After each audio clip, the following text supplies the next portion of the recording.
What if I were to suggest that you play a key role in the awakening world? And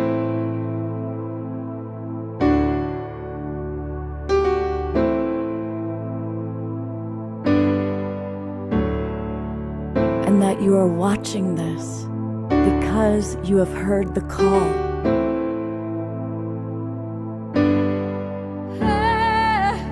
We can start right now by opening our hearts and minds.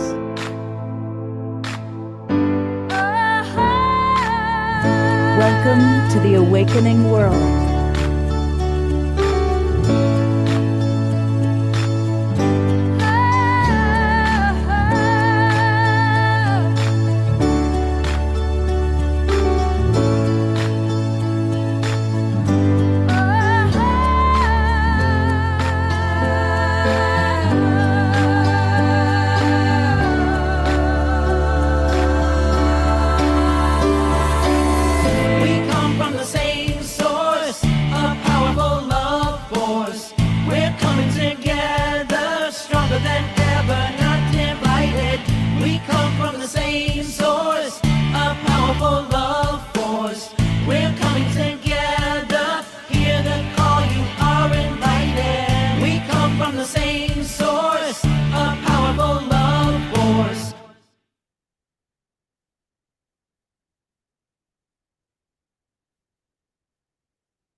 Good evening, everybody, and welcome to the Awakening World.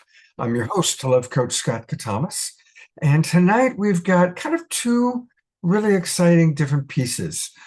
We are good friends with our colleagues at Unity Earth, and I'm really grateful that for the first half of the show, my co-host will be the wonderful Ben Bowler and his incredible partner, Irina Morrison. And they're going to be sharing with us the highlights of the recent, where are you, Irina? There you are. They're going to be sharing with us the highlights of the recent Unity Earth Symposium, just like what you see behind Ben there. Every year they do this extraordinary symposium, and we're going to take a look at some of the highlights, hear from some of the presenters, and of course, chat with you, our Zoom room audience. Also want to welcome everybody watching on YouTube and Facebook. And definitely send us your thoughts and comments, and we'll do our best to read those online.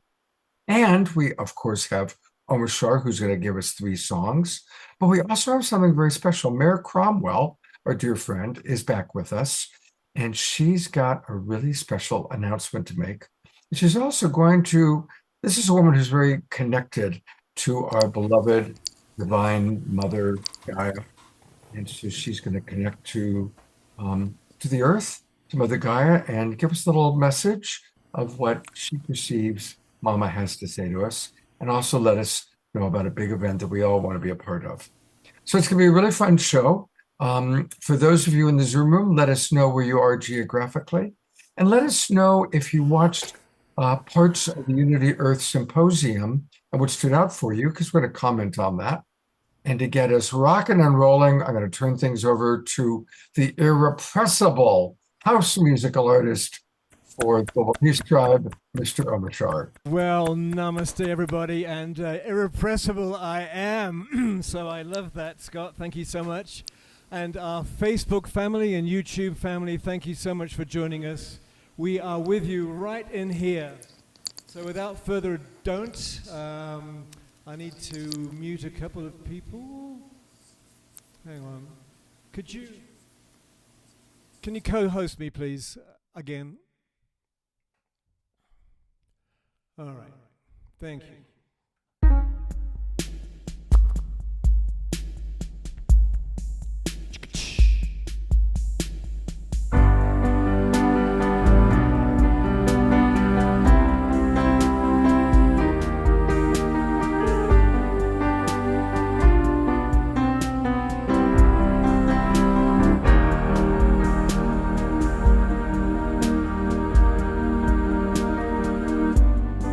Just when you think that all is lost,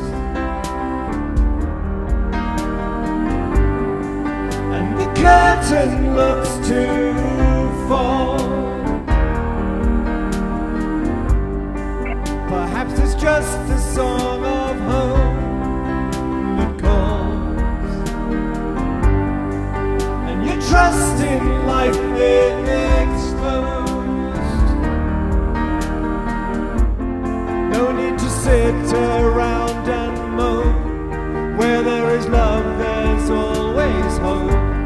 Trust in your life and you will see that you reflect as me.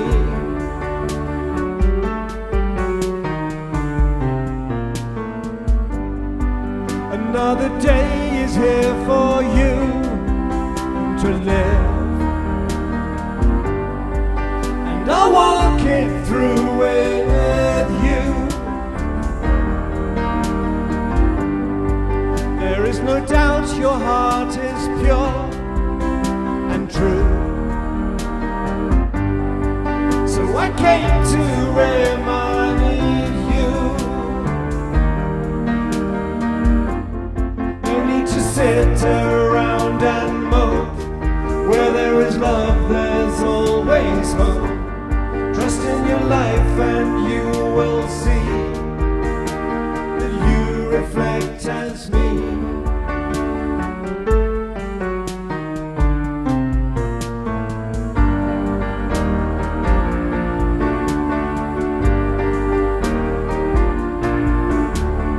I am in all that you will see.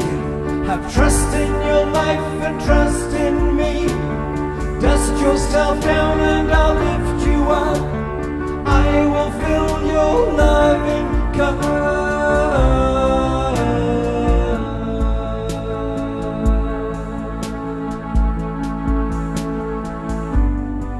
Just when you thought that all was lost, I came to remind you.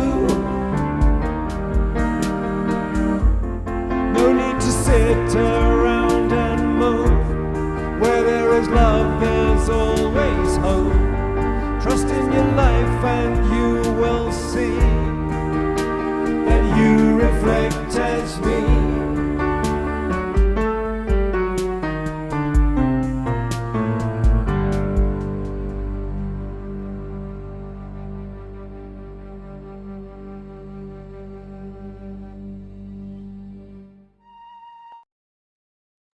And let's go to gallery view, and I'll give love and hearts and all that good love to our beloved Omashar. Thank you. Maybe a couple of pumpkins would be nice. Absolutely. I want to take a moment. I know that your mom has taken a turn. Oof. And can we send you just and her some maximum grace? Yes, thank you. And her partner, they must have a soul contract. When she went into hospital last week, and her partner, almost 2 days later, fell deathly ill, and he was the one looking after her, and so it's a double whammy. And so in 2 or 3 weeks, I'm going to work out to get over there. Anyway, blah blah blah. Thank you. Yes, receiving. Absolutely, maximum grace. What's your mother and her partner's names? Kate and Roy. Kate and Roy. Maximum grace for Kate and Roy. Thank you.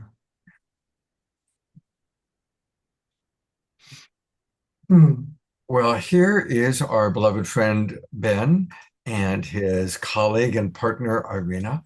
And one of the things I love about our show now, that we're entering, almost completing 6 years of doing this, is our partnerships. And one of our favorite partnerships is with Unity Earth.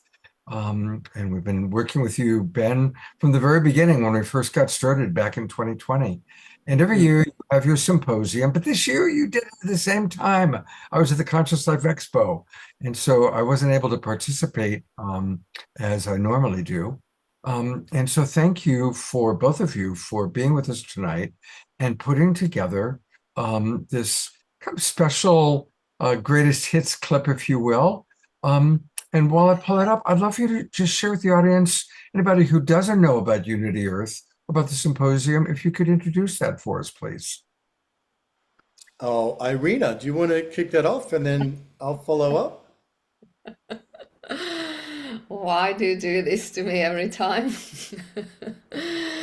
So, for those who don't know about Unity Earth or the Symposium, Unity Earth is a global organization, and we have been in partnership with Scott for many years, as he mentioned.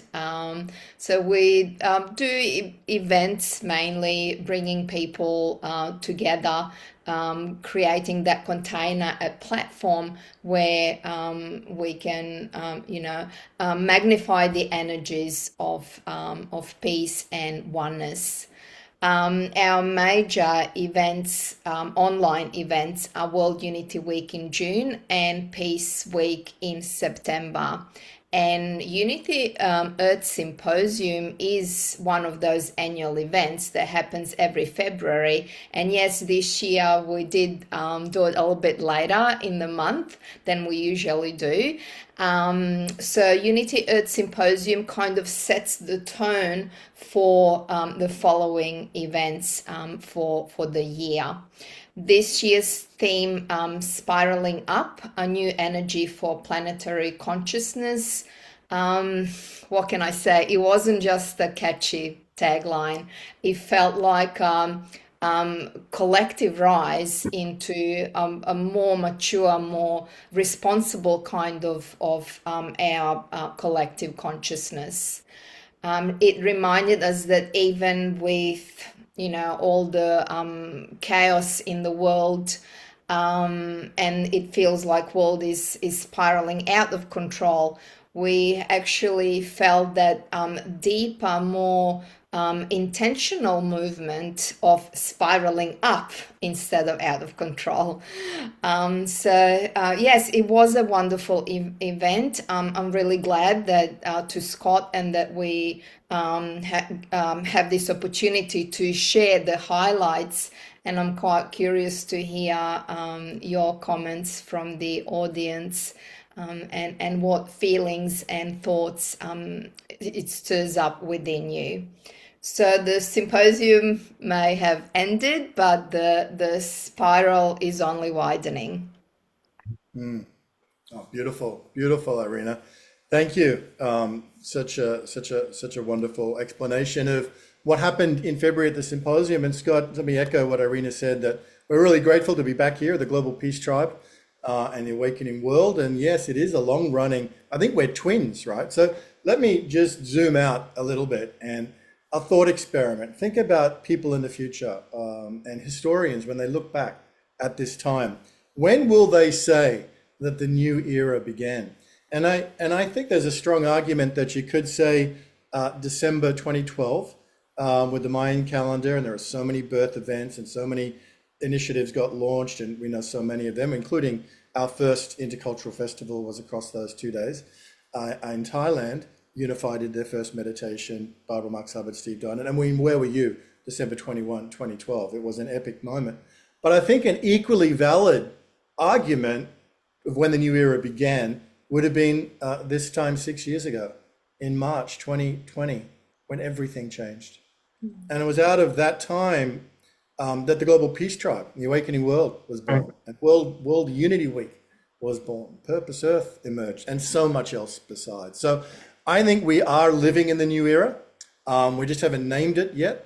But I think that we emerged, and certainly those platforms of World Unity Week and the Global Peace Tribe, coming out of that same space, out of that shared intention. So we are joined at the heart, and we are certainly joined at the solar plexus, I think, Scott, with our collective will here of what we are doing together. So we're part of the family, and we're all part of the one family. So it's great to be back here. The symposium was amazing. The speakers, Irina did an incredible job. Kurt Johnson did an amazing. Let me just say one quick thing about it. The first public day on the 21st of February was all about partnerships, networks, alliances, and coalitions. And you're going to see messages from Julie Krull and Dr. Jude Currivan and Rian Eisler and many, many others that speak passionately. John Raymer, many others that are passionate about this space. Laura Rose, etc. It was an incredible lineup. And then what was the third day on the 22nd of February was all about the future of interspirituality. Kurt Johnson, the anthologies, Matthew Fox as a keynote. Where are we going in our collective spiritual culture as humanity? Fascinating, brilliant, and insightful presentations. The original day was kind of a family call for Unity Earth on the 20th of February, which we had set before we even knew about the conjunction of Saturn and Neptune that was happening at 0 degree Aries, and everyone got very excited about the 20th of February. So it was very aligned and perfect, and the sort of three-part symphony that went into, and as Irina said, spiraling up a new energy for planetary consciousness. It wasn't just the spoken word.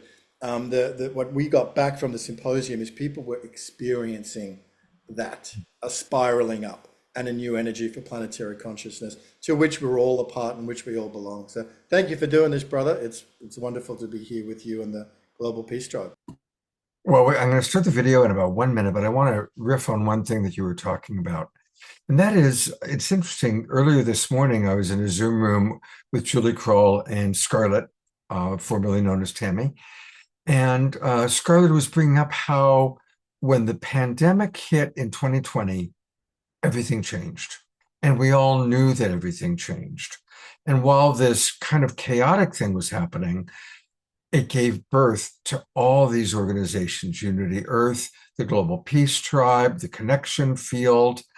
And you know, we love that analogy of the caterpillar that has feasted itself to death, overconsumed itself to death, and then it dies, and this soup is formed out of its self, and there's imaginal cells that find each other.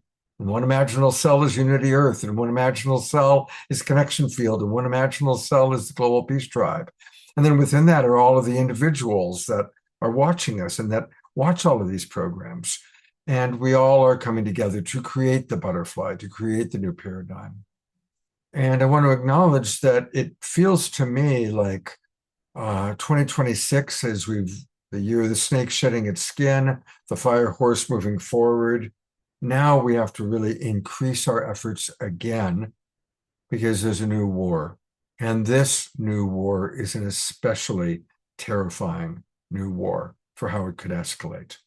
And for every action, there's an equal and opposite reaction. And all of us are that opposite reaction. We are the Global Peace Tribe. We are Unity Earth. We are those who are holding the space for a new paradigm of peace. So it feels like, okay, we're shifting gears once again, just like we did in 2020. 2026, we're having to shift gears again into even increasing our efforts together. So those are some of my thoughts, and I would imagine that the two of you can relate to that. Beautiful.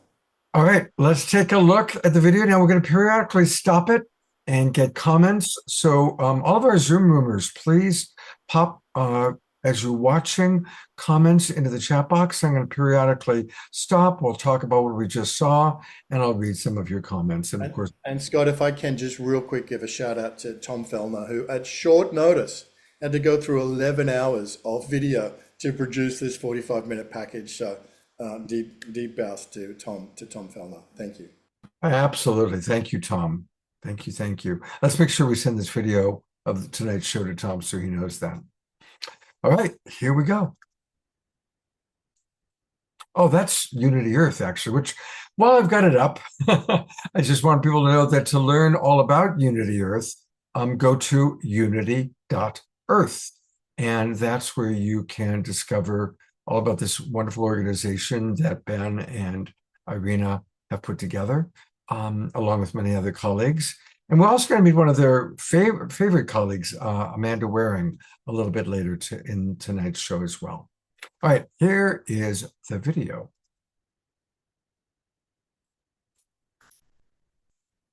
I keep going to the wrong thing. Let's go to, there we go.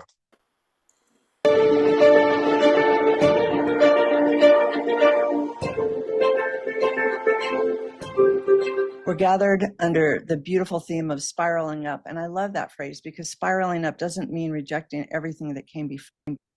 honoring what brought us here while becoming willing to release what we can that no longer will carry the future. And that is the invitation I want to name today. Not just how do we collaborate better, but deeper. What kind of consciousness is required for collaboration to become truly transformative? And what kind of leadership is required if we're serious about impact? Not just in numbers, but in depth, integrity, and planetary consciousness. Planetary consequence, impact. So my answer is harmonic leadership. Leadership rooted in energy, frequency, vibration, resonance, coherence, presence, and emergence. Tesla said, if you want to understand the secrets of the universe, think in terms of energy, frequency, and vibration. So what if that is also the directive for this conversation? What if our greatest partnership challenge in 2026 is not primarily organizational, but vibrational?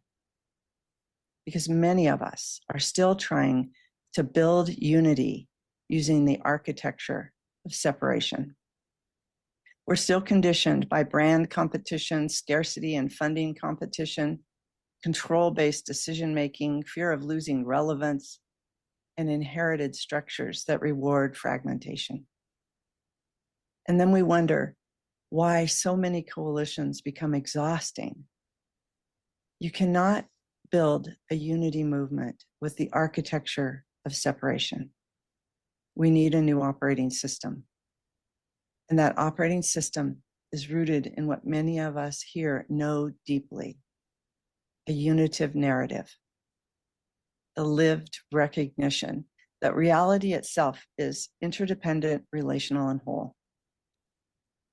In the unitive age, partnership is no longer my mission plus your mission.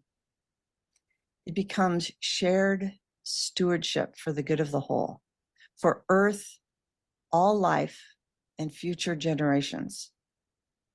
That shift changes everything. History. Despite the turbulence and uncertainty that often surround us, there is a subtle yet a profound awakening unfolding, a maturation of our collective awareness and a growing sense of responsibility toward Mother Earth. This new energy is more than a passing feeling. It signifies a fundamental shift in how we see ourselves in relation to one another and to the planet. It urges us to move beyond immediate concern and recognize the interconnectedness that unites all life. In doing so, it fosters a commitment to stewardship and care that's both urgent and enduring. How do people build sustainable, regenerative, sustainable initiatives? It's always, and in every case, in deep connection to the roots of our shared humanity, deeply connected to home, deeply connected to culture and to nature. And as such, we are moving. We feel in the new way of partnership that can accelerate us and can bring us into a paradigm of unity. We are moving from bilateral transactional perspectives of partnership. And I admit I even started to dislike the term of partnership because somehow it has been overly abused. We are moving much more into ecosystemic relational perspective. The currency of the future is not what's in it for me, but what is it that together we can serve? It's not anymore what is our shared strategy and how can you serve my strategy and I yours, but what is a common story we are holding and building. Exactly, where it's relationship and the mutual care, I would even say love, because in the Unity family, we really feel every day that love and mutual care. Which is the currency, not performance, not outcomes. Julie, you said it so well, not all of those quantitative results, because it's really this deep care.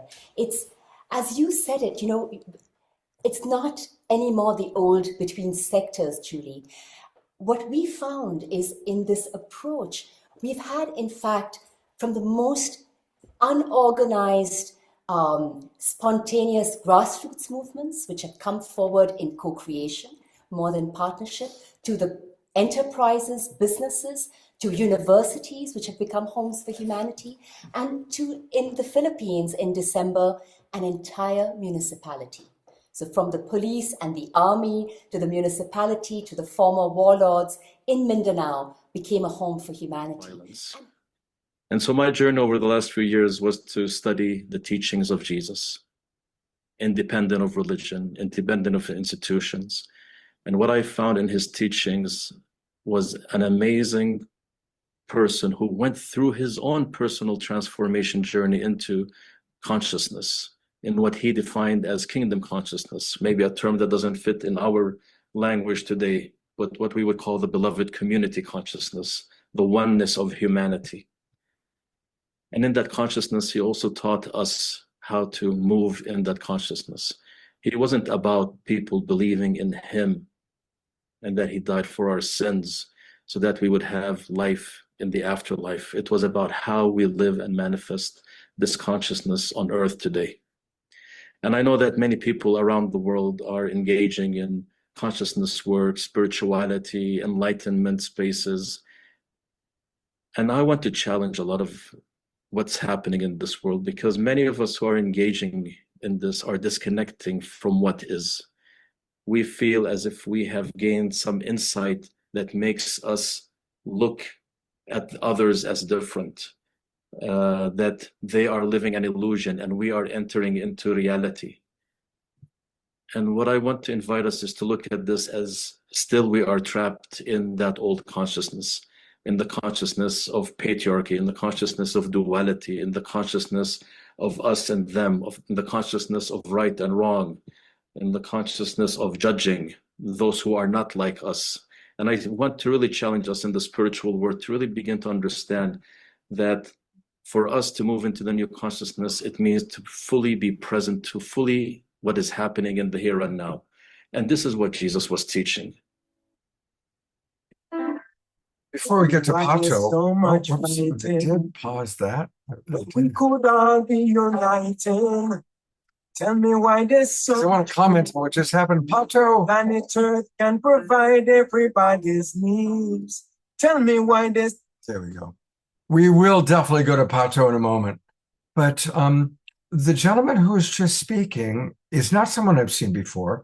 So I'd love for you to tell us who that was.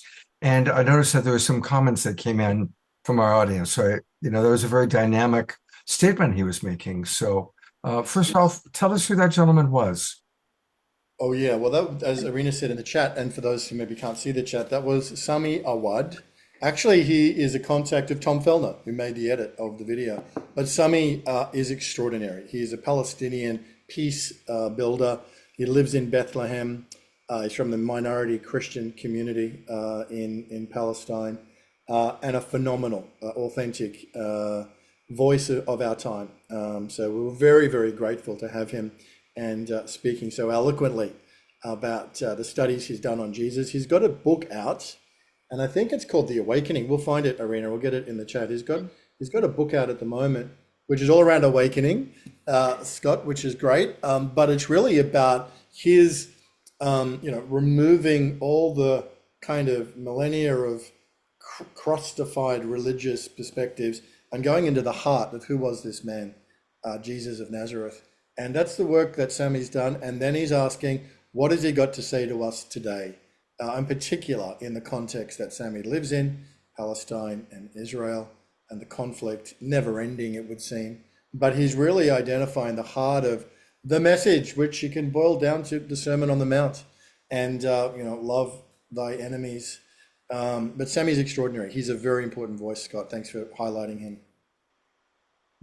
Yeah, absolutely. Whoops. And we're going to go to Pato in a moment. And I was with Pato and Antoinette at the Conscious Life Expo. And then a couple of days after the expo, I went and I visited Adensha, which I believe you've done that when you were out for the LA Convergence. So we went out and took a look at their property and spent the day with them, which was quite wonderful.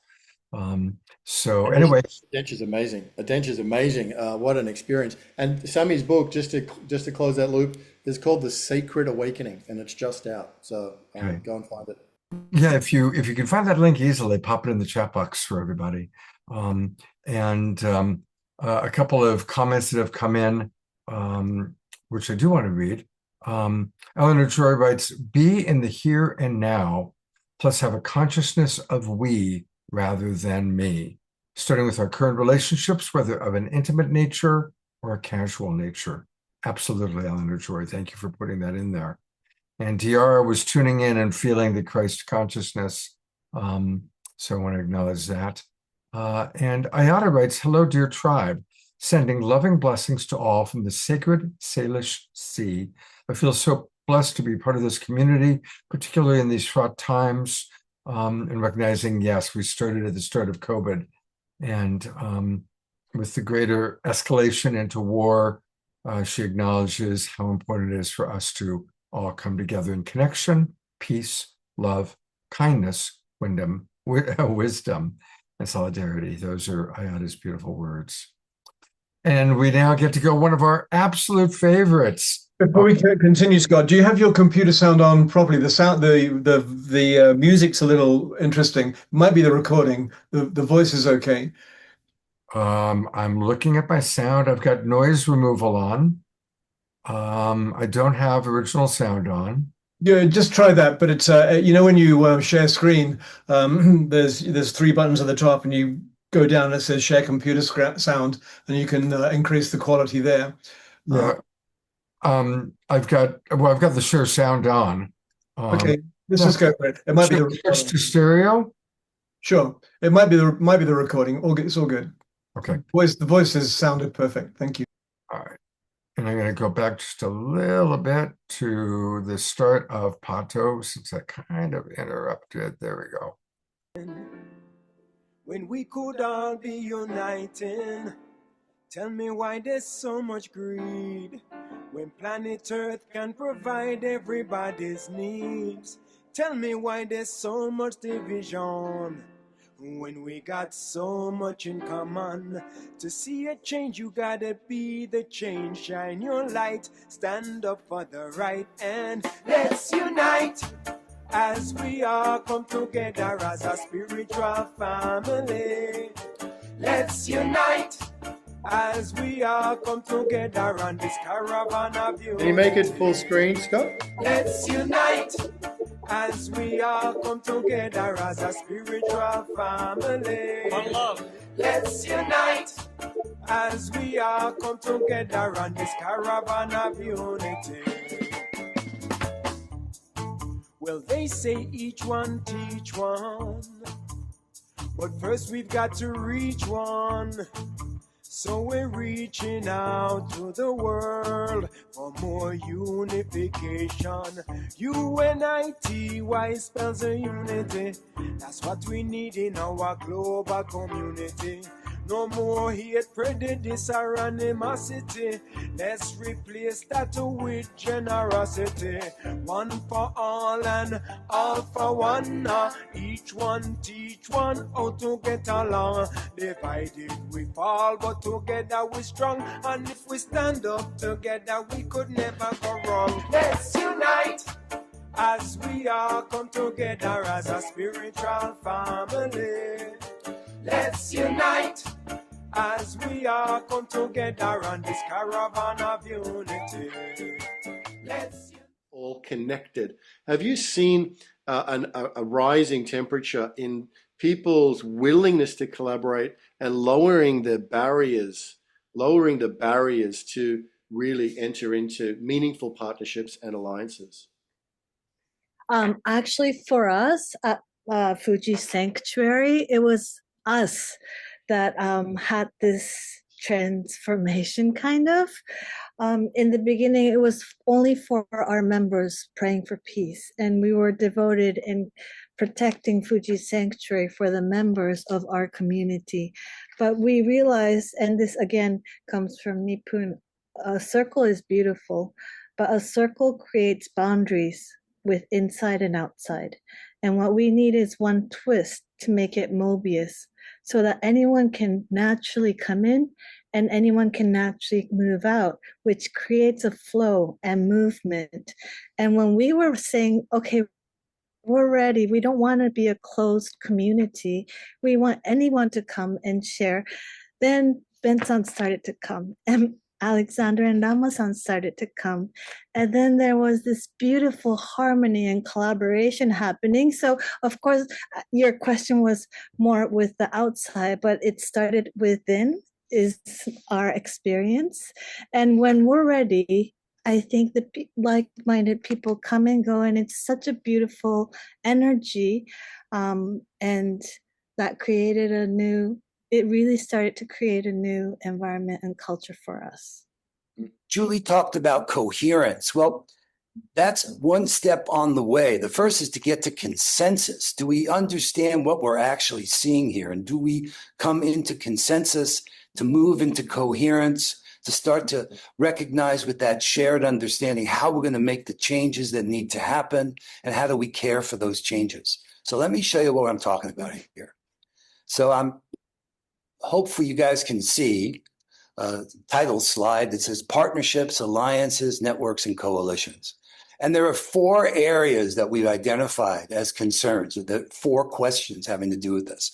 These are not the questions, these are just the domains here. So, hey, what's happening when partnerships actually work?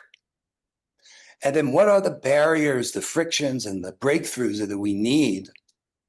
And what are some of the hard-earned partnership wisdom, things that we've learned, so that maybe we can accelerate our own collective learning and identify what are the opportunities not to miss and what are the pitfalls to avoid? And then how are we going to scale? You mentioned this 10-time scale, scaling what matters now. So I'm going to show you one. Let's just do one question so you guys can see what I'm talking about here. So the question, when partnerships work, well, what are the conditions, relational, cultural, or structural, that really helped build trust and a shared sense of purpose across those differences, right? All right, so these are the 4 concerns identified, and we'll drill down on one of them now, though they're the amazing answers, and they represent the consensus of all of us. Let's see if this really speaks to you, each of us. So when partnerships work, that's the one I was going to drill down on. So what conditions, relational, cultural, or structural, helped build that trust and a shared sense of purpose across all these differences? Well, let me show you. So Summer, why don't you read? So this is the answers that were summarized. Okay, so shared purpose. Partnerships thrive when they are grounded in a shared purpose that serves something larger than any one individual. And then trust? Let's go this way. Okay, relational safety. Deep listening, mutual respect, and honest communication create relational safety. Inner work. Ultimately, strong collaboration depends on inner work, individuals willing to move beyond ego and align around a greater good. Trust. Trust is built through integrity, transparency, accountability, and a willingness to repair conflict. Structural coherence. While clear roles and decision-making processes provide structural coherence. And for us to scale and deepen our collaborative efforts to spiral up in this new energy for planetary consciousness, I propose that we can best, and perhaps only, do so by standing together on the ground that unity is not an aspiration, but our existential reality and our emergent evolutionary potential. Well, this then, I suggest, enables us to do individually and communally stand for and align unitive values and purpose to serve love in action. We come together today, and to do so at a time and with the energies of a harmonic emergence and year of the fire horse, inspiring and empowering us, underpinned and framed by a coming revolution of our collective worldview. The consciousness that we're all interconnected is really not new. As those of you familiar with my book, with The Chalice and the Blade, Our History, Our Future know, and as those of you keeping up with new information that's emerging about earlier cultures like Çatalhöyük know, for millennia in our prehistory, human culture oriented more to the partnership side rather than the domination side of the partnership domination social scale. They were sustainable, equitable, less violent, and yes, their art shows that their belief system supported the knowledge that is emerging today from no less than physics, that we're all interconnected. We can now trace through the archaeological record and the work of people like Jean Gebser, Merlin Donald, and Brianna Eisler, very distinct developmental eras that have occurred. And we run into Brianna Eisler's work in the most recent of these stages, between about 10,000 years ago and 5,000 years ago. But what she revealed that's really so stunning in The Chalice and the Blade was that between about 10,000 and 5,000 years ago, there were societies, Çatalhöyük and Jericho, and eventually the Minoan civilization on Crete, where men and women really worked in partnership, and there was a high regard for nature. There was no war, no evidence of war, no weaponry, no walled cities. This is really very new knowledge that's not even completely accepted. It's somewhat of a misconception that these were matriarchal societies, and matriarchy is just another archy, just another hierarchy.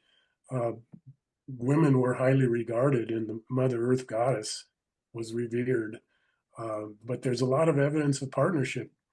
But this changed radically around 5,000 years ago, and probably due to invasions from the Asian steppes by nomadic horsemen who literally decimated and slaughtered these beautiful societies. And it became necessary to have walled cities and to develop defense mechanisms. So right around 5,000 years ago was the birth of the domination culture.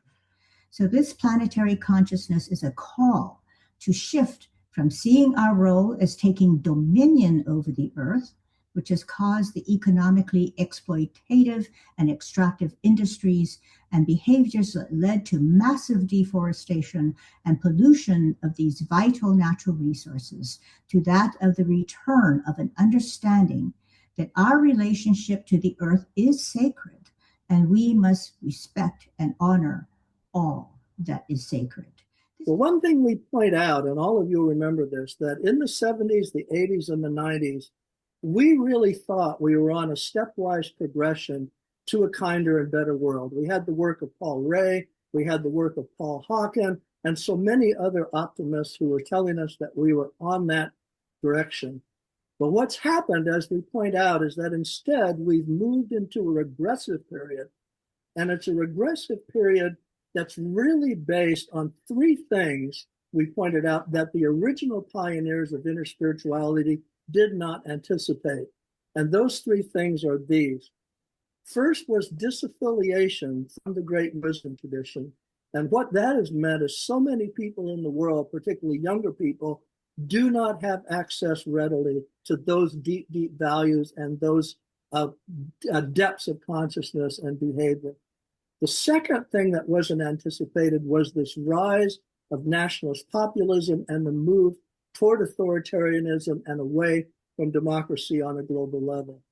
And the third thing that was not anticipated was the move away from printed media, which was more reflective, and to screen media, from which then we have had the development of the misinformation and the disinformation era.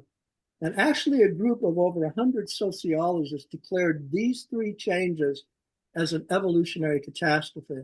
And the definition of an evolutionary catastrophe in science is something that so changes the norm that you have no idea of how you would get back to any type of a new normal.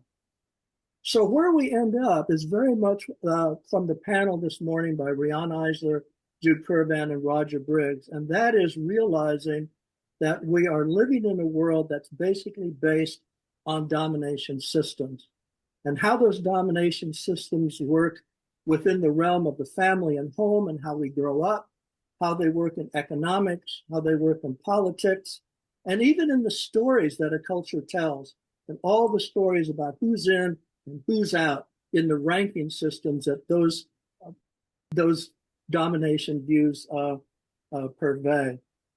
And obviously, we're going to have to move from the domination systems to the partnership systems if we're going to survive, if not having any chance to thrive. I'm going to pause there for a moment. And I know that Ben needs to leave in a few minutes, so I want to kind of just comment because, Jude Currivan presents such a beautiful vision for the unitive narrative, which is, I think, what we all are signing up for. But Kurt just expressed some very real, legitimate concerns about how things seem to be going in the opposite direction. I'm curious for Ben and Irina, what were some of the comments from the audience or other parts of that perspective? Because that's a very dynamic juxtaposition.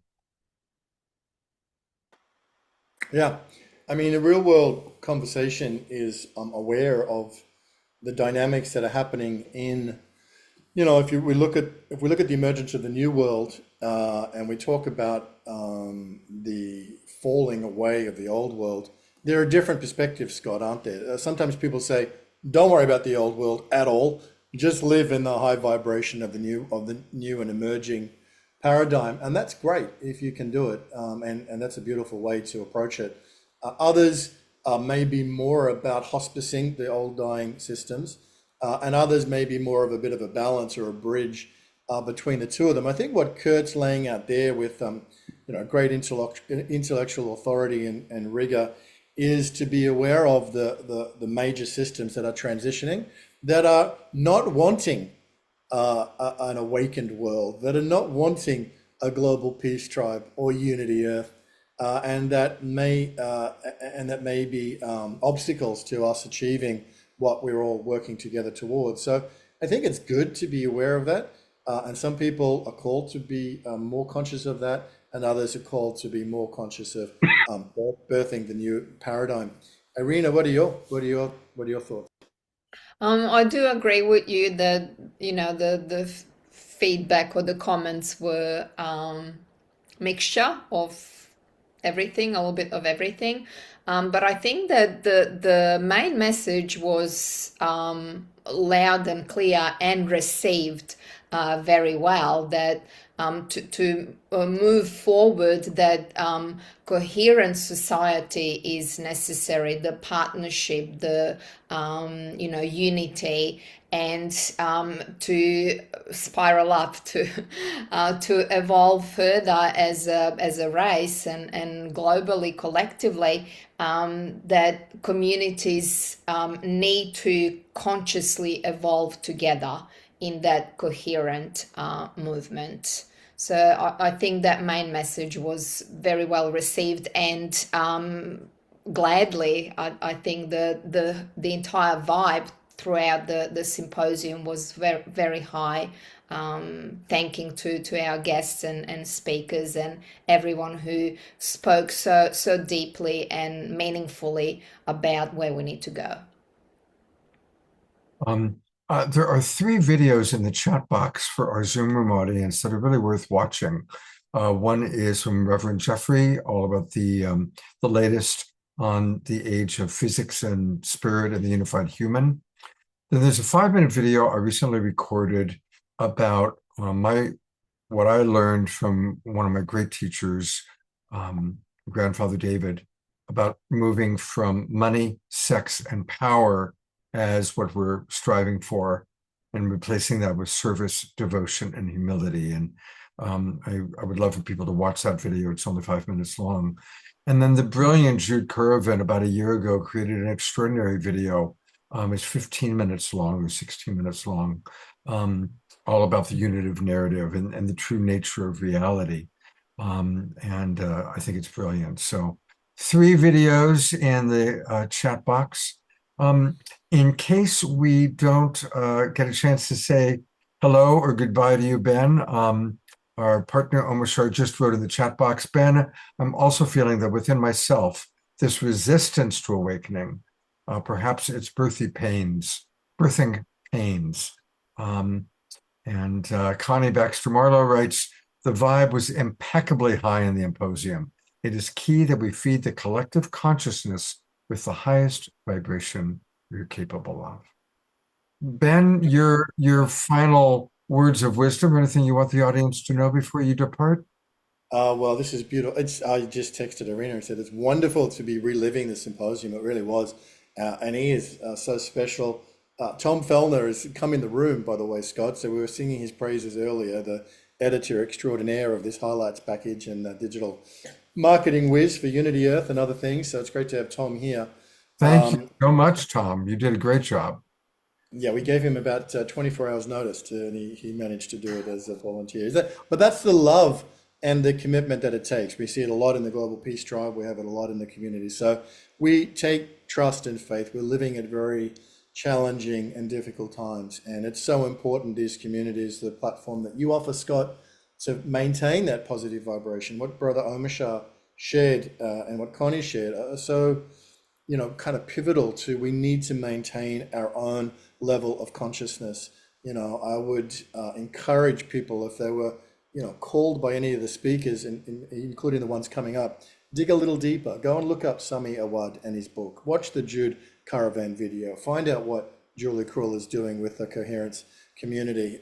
There is so many resources. This is just a sample of them. It's a beautiful selection, but it is on us to maintain our level of consciousness in these challenging times and to be trees under which others can gather and community can come together. So thank you, Scott, for being a big tree in this community. It's lovely to be here with you and with my beloved sister, Irina, as well. I'll stay for a few minutes and I'll need to pop out, but it's been a joy. Well, you'll be here just in time for an Omashar song because we're at about close to the mid-show, not quite. So Omashar is going to do his mid-show song and then we'll play the remainder of Tom's video. But here is Omashar. Oops, that's Ben. There's Omashar. You're muted. You took the words right out of my mouth. I was taken by surprise. Un momento. Here we go. I would like to see Omashar does meatloaf. I'd be down for that. I can't do that. No, I won't do that.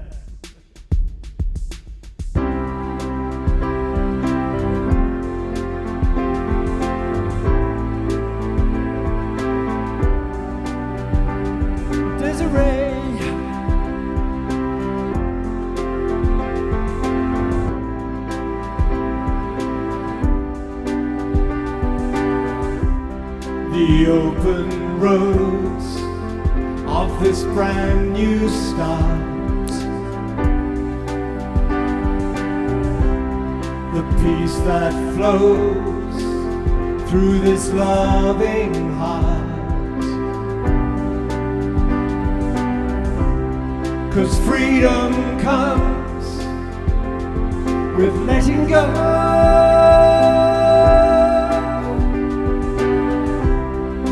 Life renewed, new seeds to sow. Take my hand, I'm with you now. Relax yourself, your furrowed brow. The past has gone, so say hello.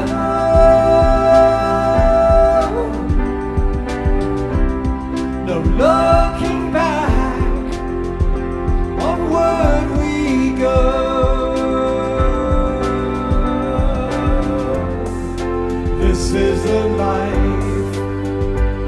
awaiting us.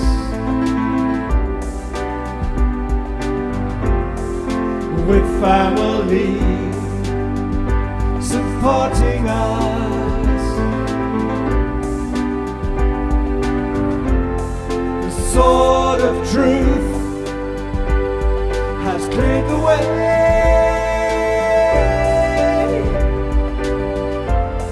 for us to rise our brand new day.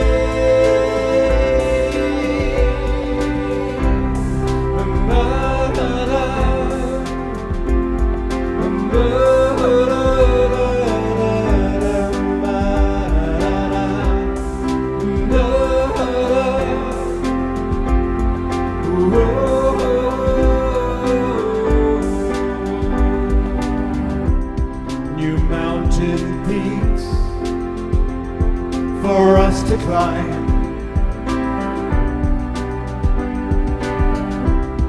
New roads to walk, no reason why. It's time to know that we are one.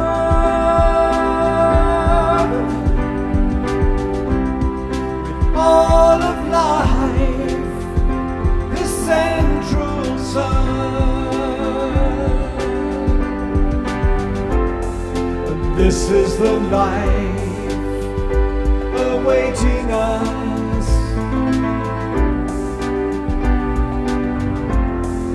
With family supporting us. The sword of truth has cleared the way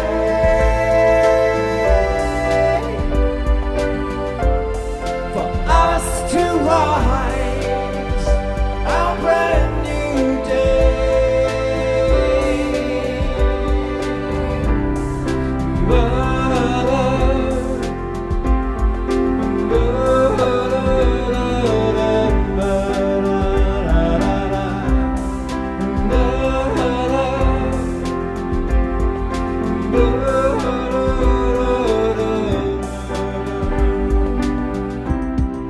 Freedom comes with letting go.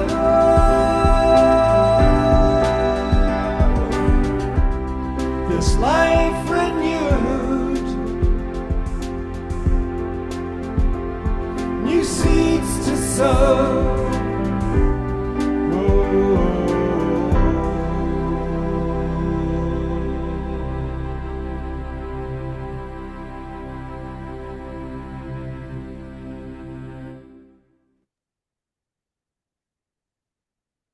I want to ask as we give love and twinkles, who got chills just now?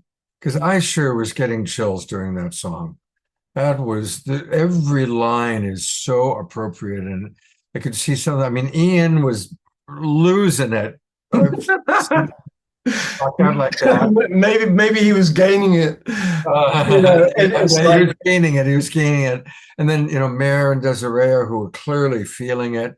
That was beautiful. That was This is a whole circuit. What I'm noticing is like that we are really, truly, utterly doing this collectively. We may do our own individual practices and come up and says, etc., but we're rising together.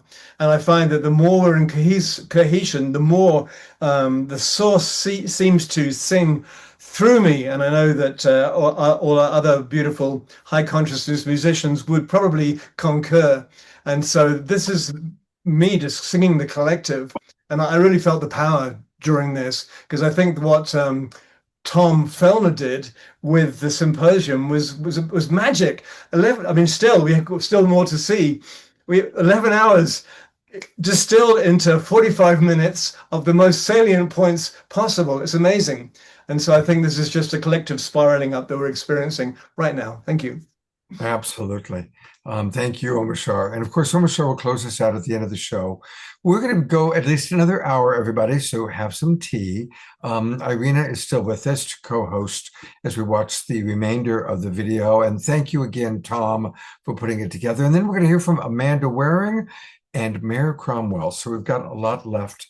And I'm hoping, yep, okay, good. Here is where we left. Here we go. Now that we see and know the way to lift our day and shine the light for all to see, the way back home and the way to be free.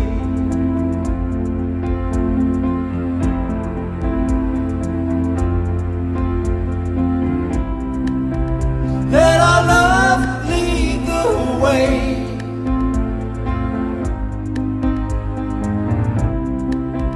Let the light shine through all.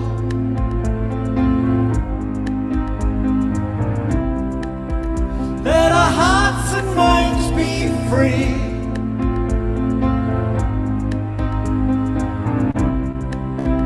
As we rise up from the fall. Clearly, we are living in a most critical moment in history. And, you know, as a liaison for many years between the private sector and the U.S. Departments of State's Bureau of Education and Cultural Affairs, all up until the pandemic, I was a believer that governments were going to be the solution. I really felt that we were on this extraordinary path, as Jonathan talked about, you know, an amazing path, and Kurt, to sort of a civil society that influenced democracies. And what we're seeing now is that we can't even agree on the value of vaccinations, much less how to treat hardworking immigrants that support so many of us. And I think what we're coming to understand is that it's groups of people and organizations like the ones represented here today that are the essential basis for our future survival, and more than that, for our survival, for our thriving. So, you know, as we move from isolated initiatives to interconnected ecosystems, from guarding our ownership of our projects to starting to embrace our shared emergence as a vibrant field of collaboration, I just want to say that I think the Holo movement is one example of what becomes possible when these ideals are put into practice. When we have catalytic social movements aligning purpose and unifying values in service to the greatest good. The Holo movement isn't an organization. It's not a nonprofit. It's not a business. It doesn't even have a bank account. It's a community of like-minded organizations supporting one another's autonomy while discovering the shared purpose that allows us to amplify one another's impact. And what we've seen through ever-growing circles of alliances with Unity Earth, Gender Equity Reconciliation, LightNet, Metaculture, She's the Universe, the Choose Love Movement, Home for Humanity, Kinship Earth, the Conscious Healing Initiative, Juntos Regenerative Farm, Pro-Social World, and Spirituality, to name just a few. What we see is that through the formation of what we also call holons, groups of 3 or more people united by a common mission, that these small constellations are intimate enough to stay human, yet powerful enough to radiate coherence into the larger field. I think that what we're talking about here also, the learning how to co-create on another level and in a different way, and what we're also, of course, doing in One World and in all kinds of other ways, that's the step I feel is now becoming more and more able. And I can see our journey also with the 99 days, with the seasonal programs that we've done and the 99 days, and then the further developing of that. There is kind of like a more capacity for us to do that, and the way we're using AI as well. But there's also, I think, the necessity, because of all the shadows that are coming into the light, there is more longing to do something differently. And I think that really has to do with co-creation. Life is all about co-creation. That's why we're here. Otherwise, if there hadn't been co-creation between my parents, I wouldn't be here. So it's really at the heart of that. and to find the ways to meet people where they are at and then take them on a journey. And some can go very far, and some can have just enough courage perhaps to take one step, or just be honest and inviting that kind of space. I think there is more potential for that. And, you know, the doing peace differently that we did in South Africa, in Cape Town in November, was an experiment around that. Can we do that? And it became clear that if we do slow down to speed up later, if we can really come into that connection with the heart, that people are from that longing finding more ways to take a little step for them. And the smallest step is just as important.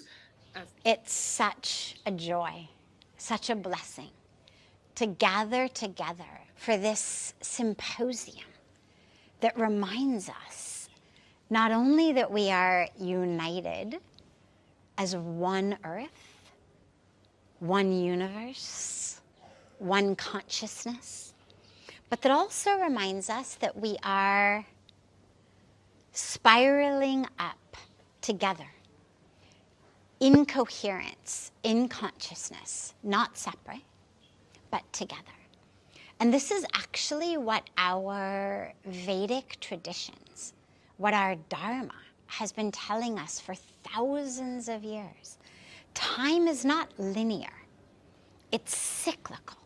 And it's cyclical that is getting higher and higher and higher as we awaken more and more fully, more and more deeply to the truth of who we are, to that coherence and to that consciousness.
I had a dream about 25 years ago that was very foundational for me.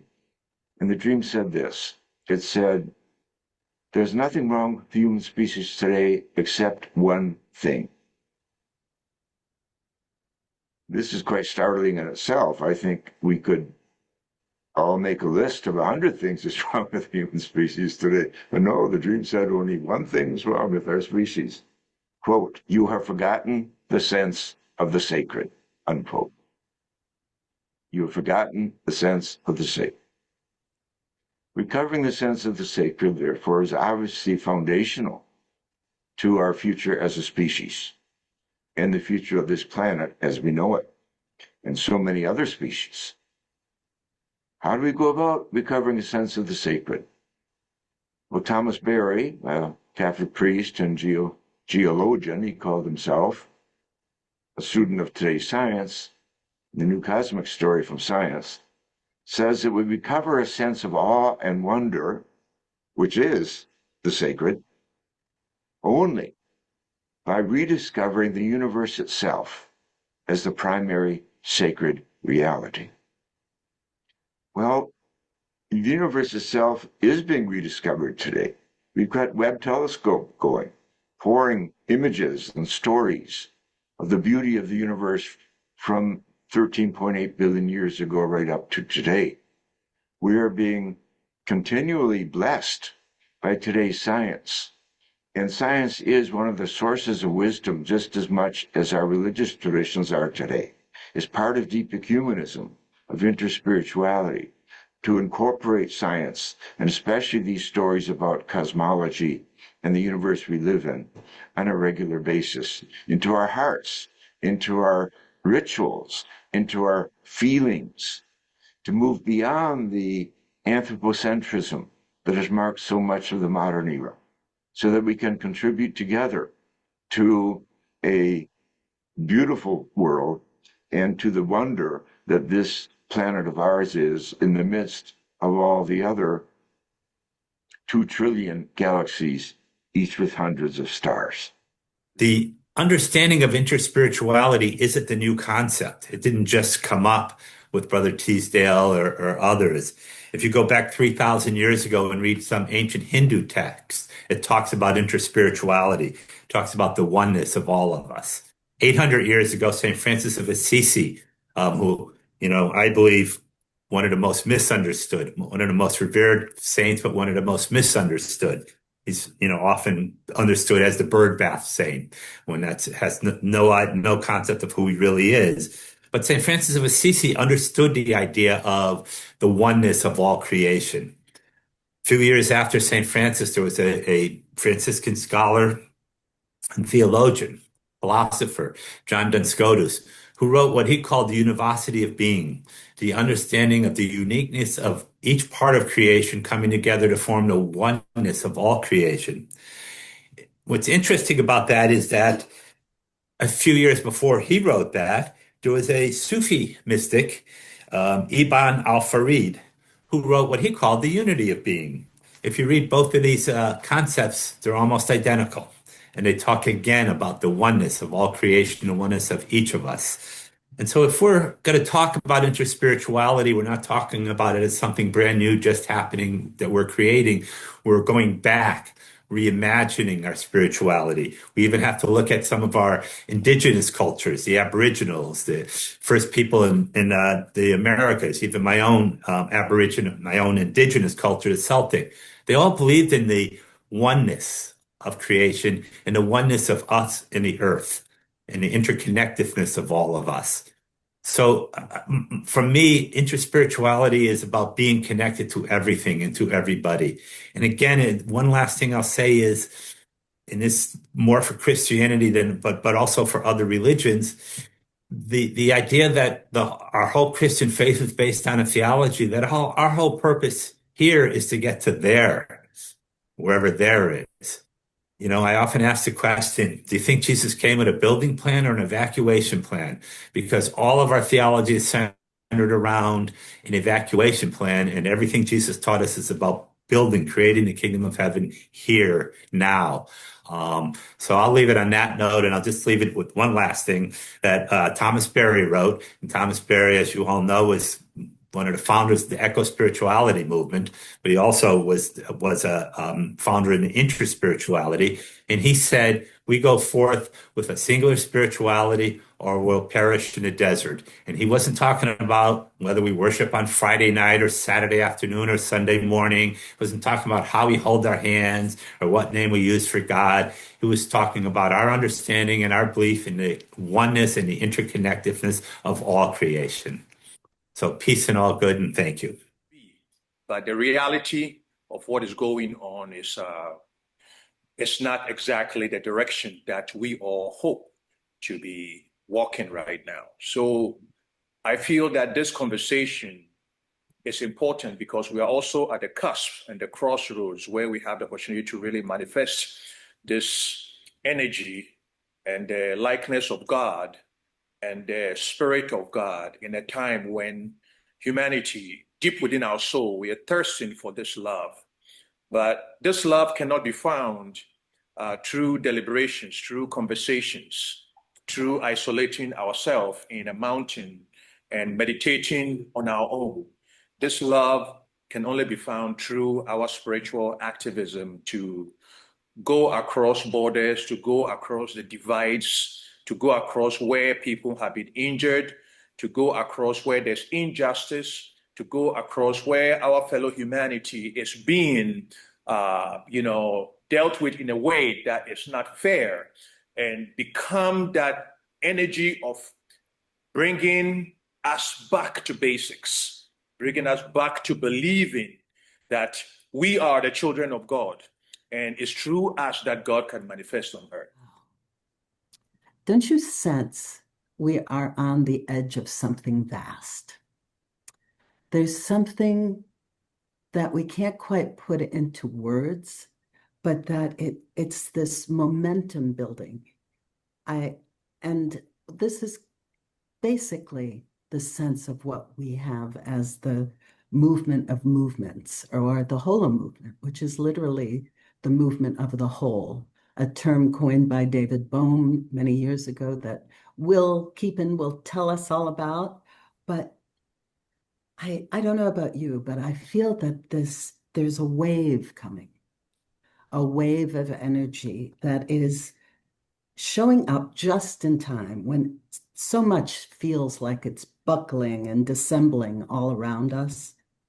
And even in the midst of this thing that feels like a lot is ending and having, a real sense of dissolving, there's this possibility that maybe something is forming beyond our current understanding, perhaps, but we feel it in our hearts, and that there's a strong interconnection between things, a strong interconnection that helps this sense of there's something beautiful arising, like a beautiful new world that's possible around us, in us, between us. And it's like I sense, maybe you do, this possibility that there's shoots of new life coming up from the old cement of the past. Well, this is essentially the Holo movement. The Holo movement, I call it the science of cosmic interbeing. Here's how it's defined by David Bohm, physicist David Bohm. The cosmos is a single unbroken wholeness and flowing movement in which everything is connected to everything else. Now, the Holo movement has two aspects, which are called the explicate order and the implicate order. And the explicate order is basically the physical universe that we can perceive through our mind and senses. The implicate order is the vast unseen cosmos, the spiritual universe, perceived especially through the heart. Now, David Bohm was a leading pioneer in science and spirituality both. He went beyond Einstein and reformulated quantum physics to include quantum non-locality. Then over the subsequent 70 years, this was experimentally validated. He conducted extensive dialogues with leading spiritual masters, Krishnamurti, the Dalai Lama, and others. And then he developed the Holo movement, which unifies science and spirituality. Now, what does the Holo in the Holo movement mean? Don't be intimidated by this. It just means that reality has a fractal or holographic structure. The simplest example is given by that formula at the bottom. If you plot the graph of that formula, you get this figure. And it has a very unique structure. If we zoom in right at the top, we get this. And just bear with me here. I'm going to zoom in again, and we get this. So we're sort of diving in, magnifying by a factor of 10 each time. We zoom right into the center, and we get this. We zoom into the center pinch point there, and we get this. We zoom into that cross at the center, we get this. We zoom into that star at the center, we get this. We zoom into that black spot at the center, and voila, 136 million times smaller, we see an exact replica of the original. This is the holographic essence of the Holo movement. Fractals, or this holographic structure, are modern scientific discovery of the ancient principle of correspondence, as above, so below, as within, so without. Now, we might think this is all just mathematics, but it's all around us in the natural world. Look at a fern. Each leaf of the fern is a miniature replica of the whole. The wonderful Romanesque broccoli, each nodule on that broccoli is a miniature version of the entire thing. And if you look at the surface, each tiny, tiny little nodule is itself a miniature replica of the whole. Tree branches. Each branch is like a miniature trunk with its own branches. Lightning has the same structure. This is the human eye. You can see the pupil at the top, the iris. That's the blood vessels in the human body have this same fractal structure, as do the trachea and the lungs. So in analogous, direct analogy to these examples in nature, consciousness itself has a fractal structure. As Rumi puts it, as he so eloquently does, the secret turning in your heart makes the entire universe turn. And we see this across all the religions, that there is this oneness with the infinite divine, whether it's in the Upanishads, the Bhagavad Gita, the Bible, the Quran, Al-Halaq, An-al-Haq from Al-Halaj, the Psalms. We see that the teaching of all of these scriptures and religions is that the full infinity of divinity is within you. So you are not just a drop from the infinite ocean. You are the drop. I'm sorry, you are the infinite ocean contained in a single drop. And my gem I want to bring is something I learned the year I met Wayne Teasdale, who to me is the inspiration of all of this. And it's 1999. It was Cape Town, South Africa. Many of us were there. And not only was I introduced to interspirituality, but I was introduced to a term, Ubuntu. And that is the gem I am bringing to this group, because Ubuntu means I am because we are. We're all connected. We're all part of a circle. We are because I am, which means that each of us is unique and has a gift that only each of us can manifest. Therefore, our job is to foster that gift in every other person. And so we have 4 Ubuntu hubs in Africa where we're building schools and hospitals and universities and all kinds of wonderful things to see this word incarnate in the lives of communities from Uganda to Zimbabwe to Kenya to Cameroon. Listening is a sacred art and a spiritual practice. And we find one of the first things that I noticed when I got involved in interfaith work about in 1991, however long ago that is, was the fact that we needed some way of communicating with people who had different belief systems and different ways of thinking about their spiritual lives that would get us not in a cooperative mode and in a way that we could speak in a safe space and not have to be concerned about someone trying to change our minds about our faith tradition. And so listening and with respect and speaking with respect was a very big part of that. Matthew Martin said, imagine a political coalition of spiritual, religious, ecological, peace and social justice groups joining together to transform national and global politics, to make decisions and policies based on the highest spiritual, humanistic and ecological values. Let's join Matthew in imagining that political coalition of spiritual, religious, ecological, peace and social justice groups indeed. I want to briefly address the darkness of the world today that Gard Jameson called the pain of the planet, the never-ending wars, the revelations of depravity, the rise to the surface of xenophobia and racism. Everyone coming together under the banner of Unity Earth must take our name seriously. Unity is rare here on planet Earth, but we are holding such an important light. And the light always conquers the darkness, although maybe not as fast as we would like it to. But this symposium has taken us on a journey to the future.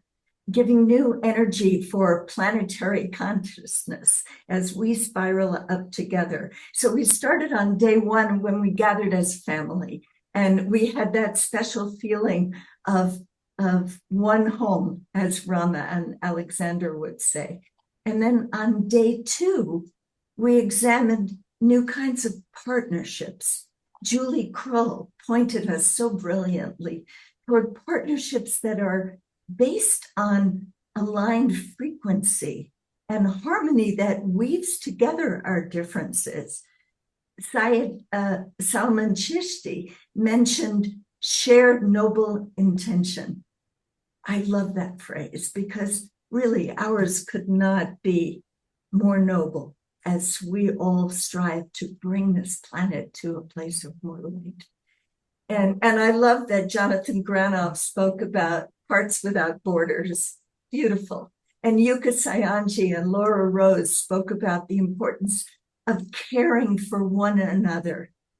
And Laura spoke, and Kay Lindahl. Kay Lindahl spoke so beautifully about experiencing wonder and awe.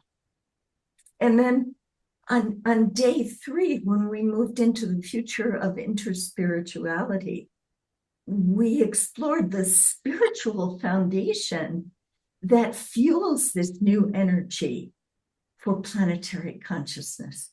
We are rediscovering the golden rule with Ambassador Musehailu and the unitive narrative with Dr. Jude Currivan and the wisdom of indigenous peoples and leading from the heart. Our amazing Kurt Johnson said that our work must be consistent and courageous. So let us take his words to heart in the love story that Yanni Maniatis just referenced, and let us spiral up together in unity.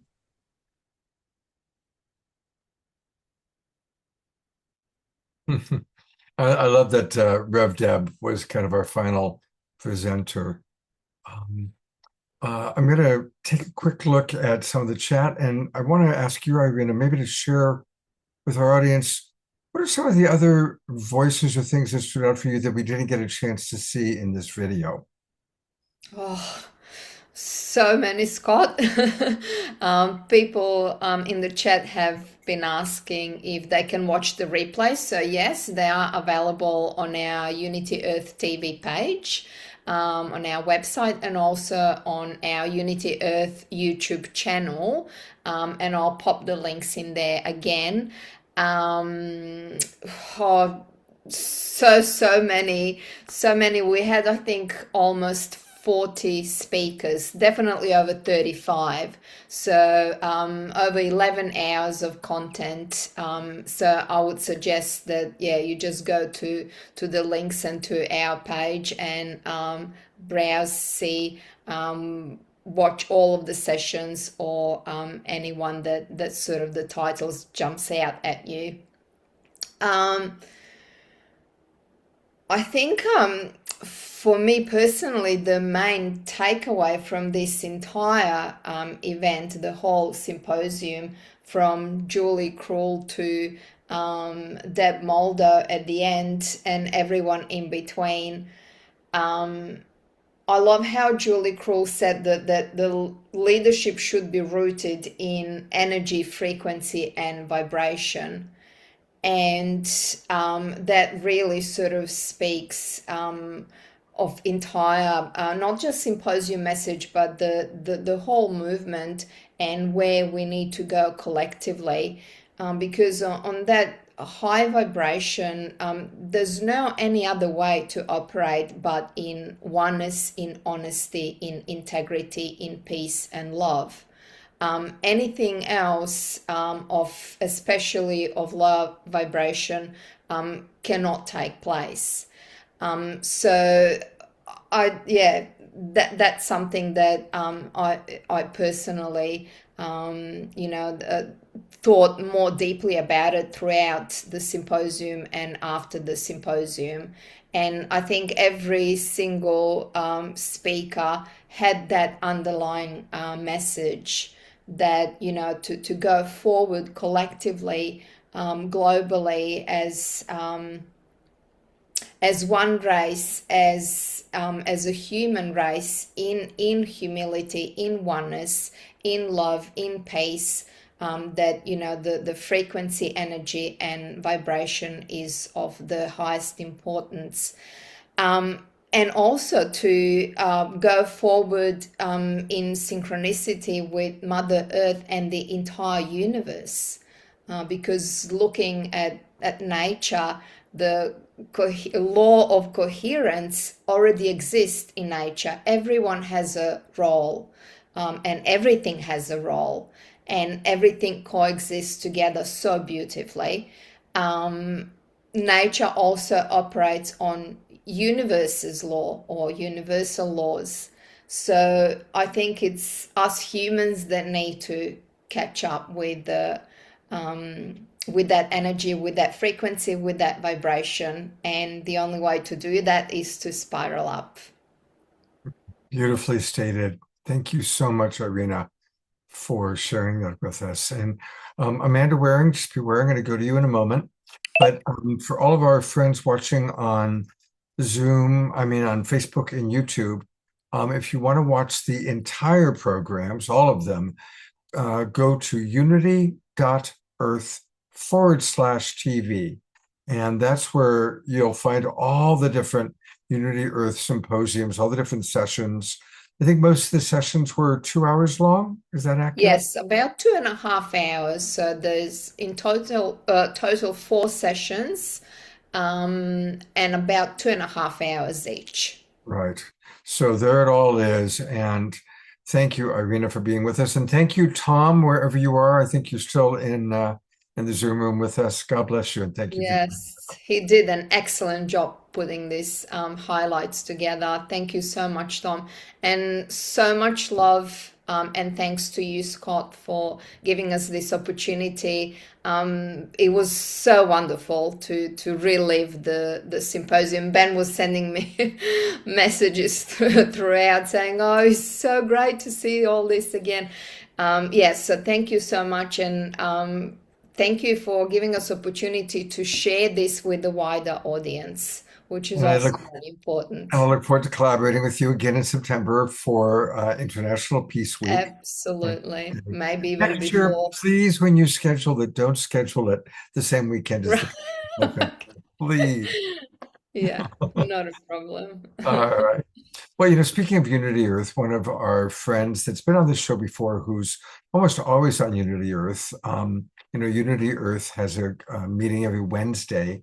And I popped in just in time to see Amanda Waring. They kind of dedicated today's show to Amanda and your wonderful work. Now, of course, you've been on our show. You've recited poetry and shared your wisdom.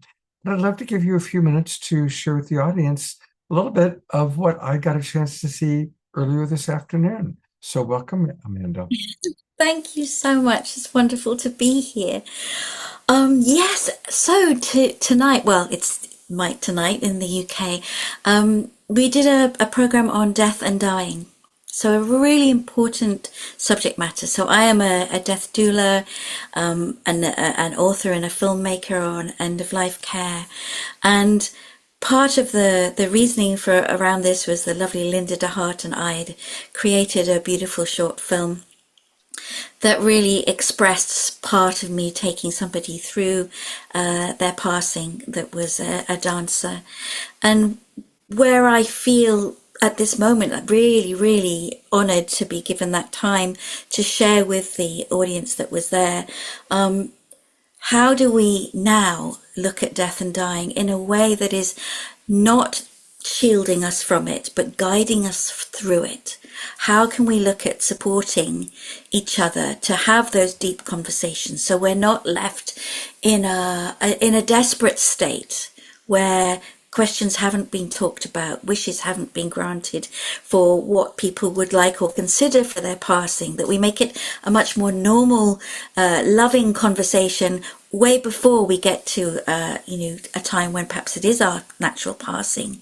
So, and Omashar's just said, would I read that book excerpt? If that's fine, I would love to. I've written 2 books on death and dying, and over 50 films I've made on death and dying as well, and training packs. And in the UK, I set up the Dignity and Care campaign that's had about 250,000 dignity champions. So it's a passion of mine from the personal perspective of my mother and her passing, which was good in the end. But I think we also were discussing those uplifting moments where the unexplainable, the butterflies that appear when a loved one has passed, or the other signs that are there, or that moment when you're sitting with the dying and you feel when that spirit has gone and the body is just left as that shell. But Scott, if that's all right, are you happy to me to read? Yes, please do. Okay, so Omashar, this is your request. So this is from my book, The Heart of Care. And this talks about my trainings and workshops that I do, and I teach doctors and nurses around compassionate care as well as carers. So in my training sessions and workshops, I like to retell the story of an American doctor, Paul Ruskin, who was giving a lecture to graduate nurses on the psychological aspects of aging.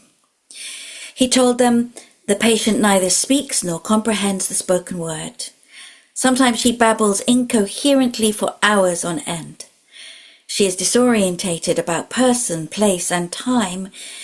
She does, however, respond to her own name. And I've worked with her for the past 6 months, but she still shows complete disregard for her physical appearance and makes no effort to assist in her own care. She must be fed, bathed, and clothed by others. And because she has no teeth, her food must be pureed. Her shirt is usually soiled from almost incessant drooling, and she does not walk. Her sleep patterns are erratic, and often she wakes in the middle of the night and her screaming awakens others. Most of the time she is friendly and happy, but several times a day she gets quite agitated without apparent cause, and then she wails until someone comes to comfort her. So I asked how the nurses would feel about taking care of such a patient. And they used such words as frustrated, hopeless, depressed, and annoyed. And when I said that I enjoyed it and thought that they would too, the class looked at me in disbelief. And then I passed around a picture of the patient, my 6-month-old daughter.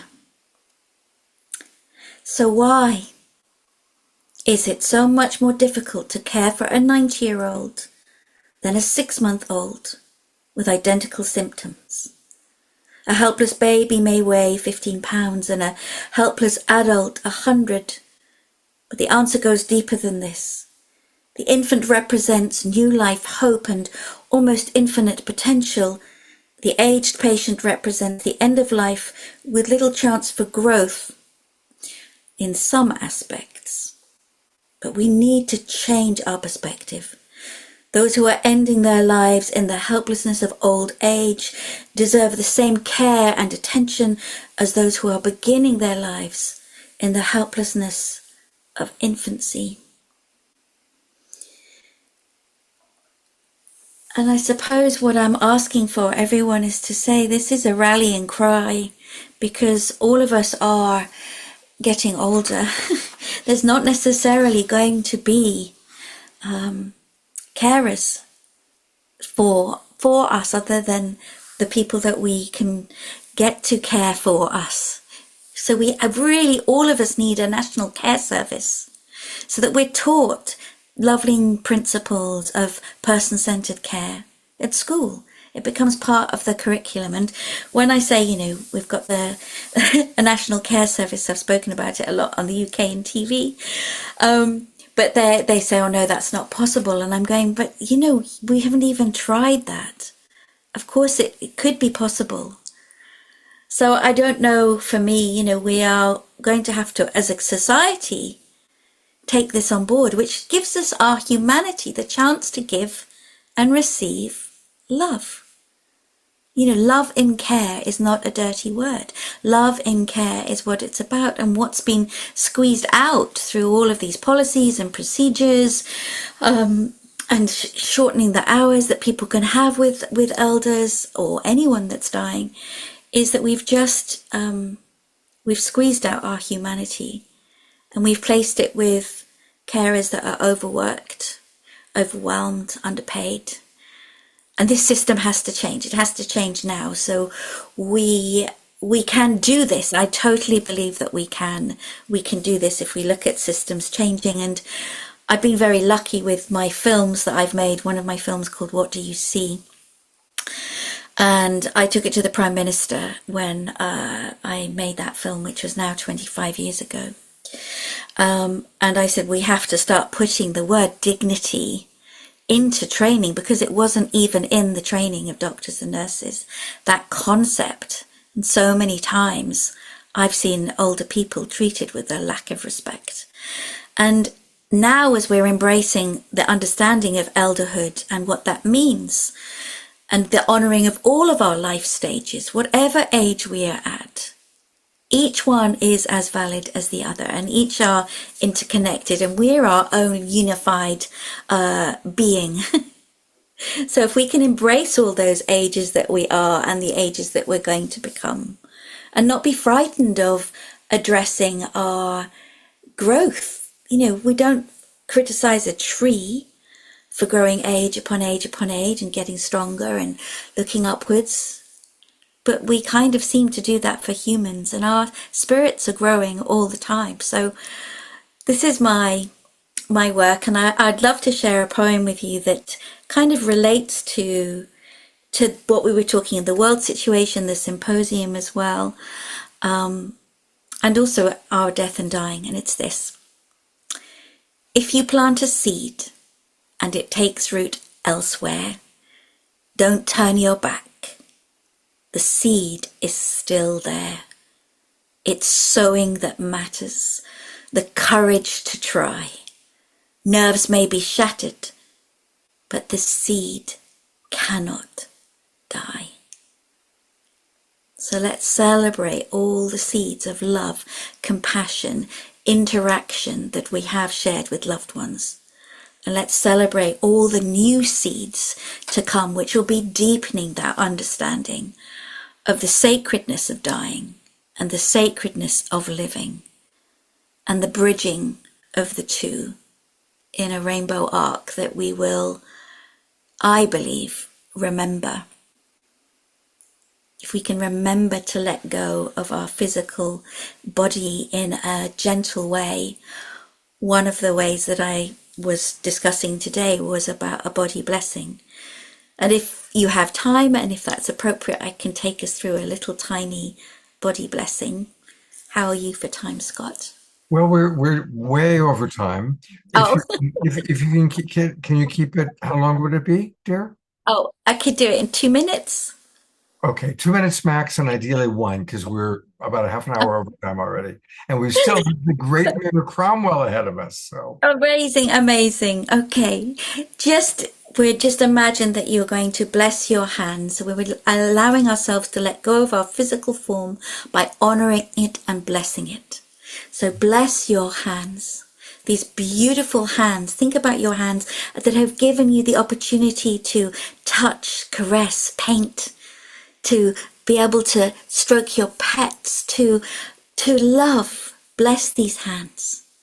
And let's bless your feet, your amazing feet that have allowed you to walk the land, to travel, to see loved ones. Bless your incredible feet that have given you the opportunity to dance and jump, to be in the sea, to be in the grass, and come up to your mind. Bless your beautiful mind that has stored and learned and shared so much knowledge and has found so many solutions. And bless your beautiful heart that has felt so much, that has loved and held so much and will never be forgotten. Thank you. Thank you very much, Amanda. And thank you, Desiree, Omashar, and Diara for kind of presenting that. And for people who want to know more about what Amanda provides, her website is easy to find because it's her name, amandawaring.com. Amanda, A-N-D-A, Waring, W-A-R-I-N-G.com. So for all of our friends watching on YouTube and on Facebook, there it is. And if you scroll down, you can learn all about about her and about her many offerings. And I think that we can find care is where we can find what you were just talking about. Yes. So if you click care, that takes you to learn more about this beautiful work that she's doing with the Heart of Care. So God bless you so much, Amanda.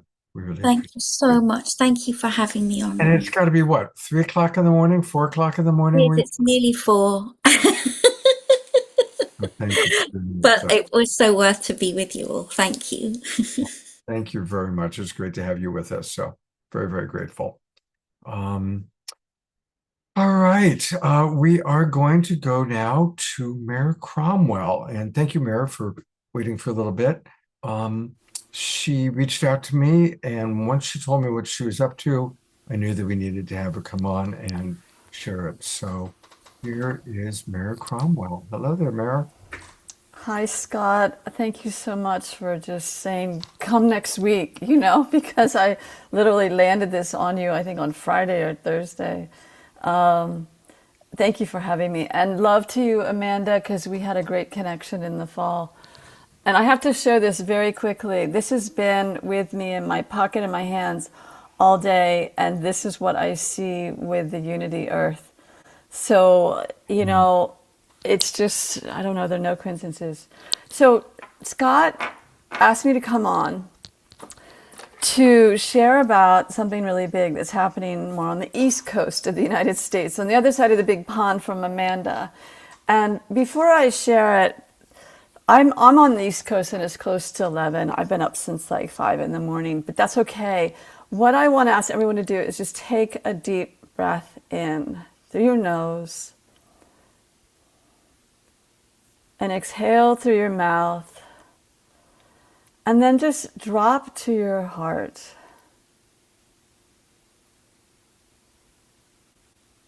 Beautiful. I can feel all of you doing that. And then from there, drop to Mother Gaia's heart by visualizing a beautiful cord of energy going down your spine from your tailbone straight to Mother's heart. Just drop this cord of energy. It's a love cord connection. Thank you, Scott. I was going to post some information too. And so what I want to talk about briefly is that there is a woman named Whitney Freya. I'm not the organizer of this event. It's called the Great Mother March.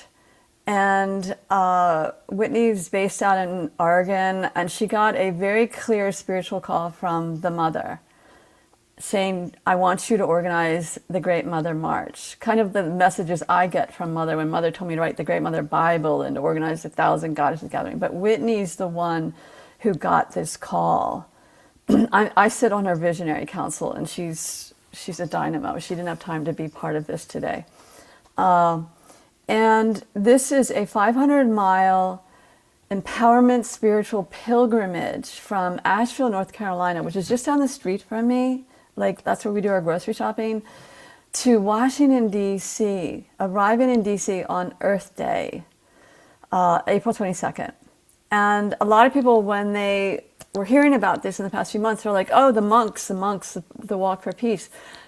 This is similar, but this is the Great Mother March. And Whitney got this spiritual call long before the monks became so mainstream, at least in the United States, and it's so amazing what they did.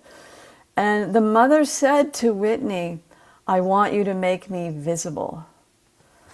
And I want to show you something. Because of Whitney, she prompted me, you can't really see it. Do you see this? Yes. These are leggings. That's taken me 10 years to finally get made off the cover of one of my books, The Great Mother Bible, because Whitney came along and said, Mare, you need to get leggings made of your book cover, basically, because we want to wear them. She's going to be wearing them. Other people are going to be wearing them. The mother is, it's time for the mother, the great mother, to come in. We're all yearning. If you really think about it, I think every single one of us is yearning for the mother to hold us right now and tell us that everything's going to be fine, and give us warm cookies and a hot cup of milk and put us to bed and say to us in the morning, it's going to be beautiful. Just go to sleep, my love. Yeah.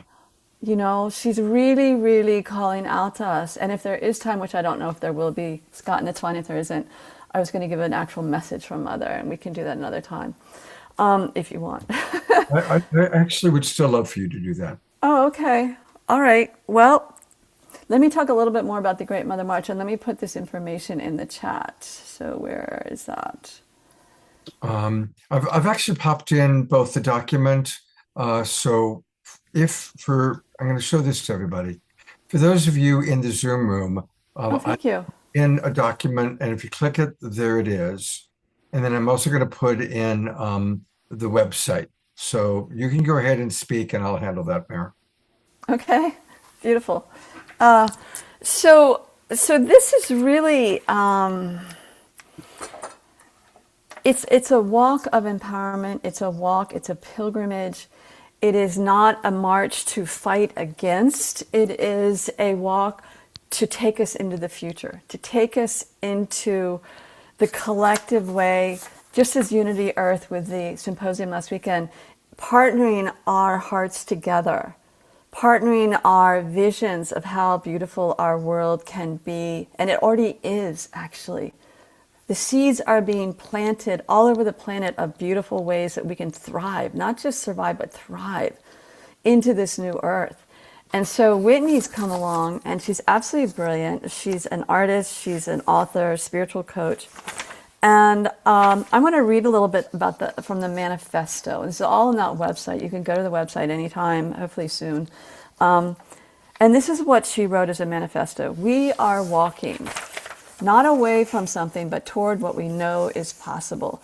We walk not as individuals seeking power, but as a community remembering our wholeness.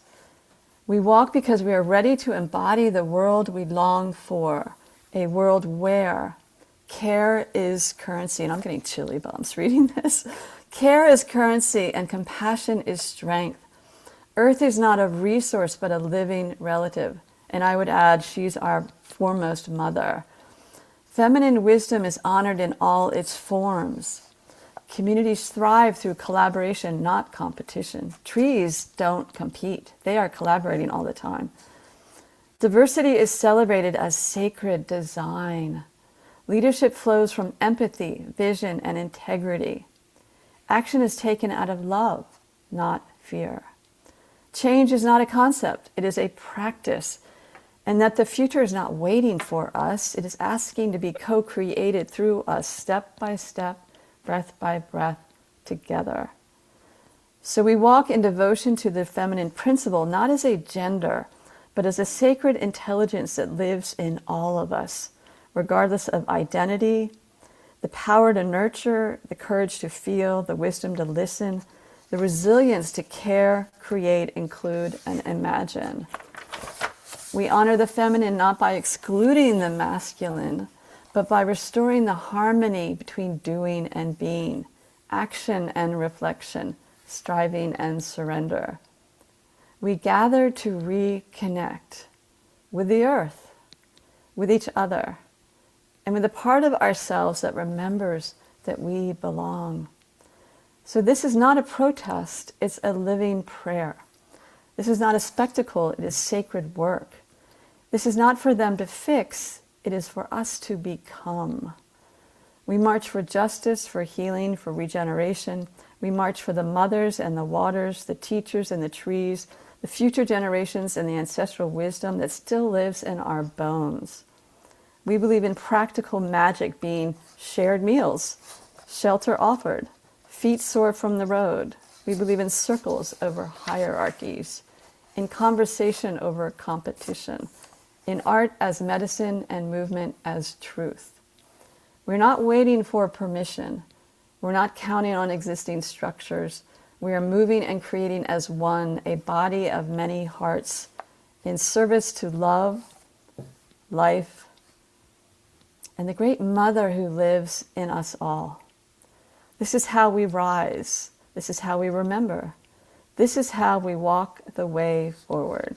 So join us, walk with us, embody love, a walk for love. And I want to add that women and children and men in different countries, not just the United States, are making hearts, drawing them and cutting them out and mailing them, some to me, some to another woman in Charlottesville, so that everybody who's walking in this pilgrimage will be giving hearts out to people they are meeting on the street or in the store where they're using the bathroom or, wherever it is. They're giving hearts out. And if you're really inspired and you don't think you can do the walk, which I don't blame you because it's less than a month off, you can donate to the Great Mother March because Whitney is burning through her savings right now. And I did the same thing when I did the first 1,000 Goddesses Gathering. I know this path. But Whitney is incredible, and I am so honored to be supporting her. And I'll share something with you because this speaks to a lot of what I do. I spent yesterday with a good friend. We did high ceremony in our living room, the altar still up on the floor. And we put together gift baggies. You ready for this? With lavender, tobacco, beads, and sometimes there was a little sacred stone or a little goddess piece. And we blessed it, we loved it up, we asked all the spirit teams to love it up, we called on the nature spirits, the unicorns, Sasquatch, you name it. Mother Gaia, of course, creatures of the universe, Great Father, Great Mother, and we bless these little gift baggies so that everybody on the march who can access one of these, because I'm going to be giving them away free at the kickoff event on the 21st of March in Asheville. These are gifts to the nature spirits, the tree spirits, the water spirits. I'm going to be leading water ceremony for them on the first morning, and then a week later at another campsite they're going to be at, or co-leading really. And my piece to this little piece is that let's involve all the sacred seen and unseen ones, because we on earth are not just humans. We're surrounded by all these sacred seen and unseen ones. Plants could not grow without the nature spirits. People have no idea how important they are. And so by blessing them and honoring them and loving them up with these gifts, the nature spirits and the tree spirits are going to be loving the women and the pilgrimage people up. It's a reciprocation. It's a sacred exchange. And so it's kind of like the song, The Wind Under My Wings. This is what I'm hearing on the spirit plane from the nature spirits from Mother Gaia, is let's bless them with the wind under their wings, because this is a long walk. And they're going to be camping. And I'm trying to figure out, can I camp with them? I haven't camped in like 30 years. I used to camp all the time, and I've become a wuss. And I actually was thinking today about, I'm going to buy a tent, and I'm going to be with them a couple of nights. I'm going to buy a tent. I'm actually going to sleep on the ground. It's like beyond my comfort level, but it never used to be before. So if anybody has any quick questions, I know the time is running out. I could phase into a message from Mother Gaia right now, or what would you like to do, Scott? Yeah, I think it would be great for you in a moment to just get a message from Mother. I do want to show people on Facebook and YouTube. The website, it's easy to remember. It's greatmothermarch.com. Greatmothermarch.com. I'm not going to show this video, but there's a wonderful video from the founder, Whitney, that we've been hearing Mare share with us. And I am going to read a couple of comments from the audience. Karen S. says, you're beginning the march from one of my favorite cities. I came very close to moving to that area. Carol Craig acknowledging the priestess ceremonies with Eden Amadora. I had dinner with Eden last night, and we're planning a couple of wonderful shows that are going to take place in the spring, including the anniversary show. And just want to appreciate all the comments that have come in tonight. I haven't had a chance to read many of them, but thank you. Also, when Mare is done with her message from the Mother, we will go to Diara and Desiree for some prayer. And then I've got a couple of Global Peace Tribe announcements and an Omashar song. So tonight's going to be a little bit of a longer show because there's so many good things happening. And Mare, would love for you to drop in and see what the mother has to say for our audience tonight. Yeah, and before I do that, I just want to say that if you are inspired to get some paper and coloring pens, whatever, and make some hearts, mail them to me by the end of this month. Mail them to me, and I will deliver them to the women who are doing this major walk, and the men, and the whoever, children, transgender people. It's open to everybody. Okay, I have to switch gears here.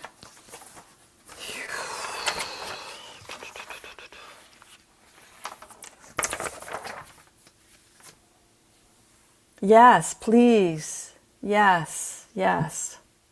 She's saying yes to DR's question. Get the schools to make hearts and mail them to me, and I'll make sure they get them.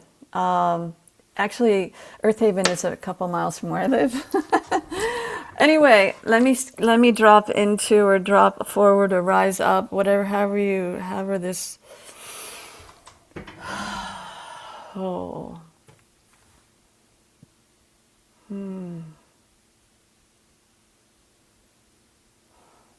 Oh, my beloved, beloved children. Please know how much I love you. I am your mother.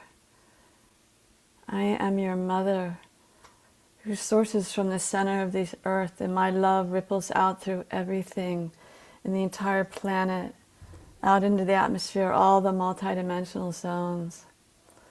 Please feel my love. You are never alone. Call on me and I will come and hold you if you really are feeling in a place where you want to be held. I'm holding you all the time as it is.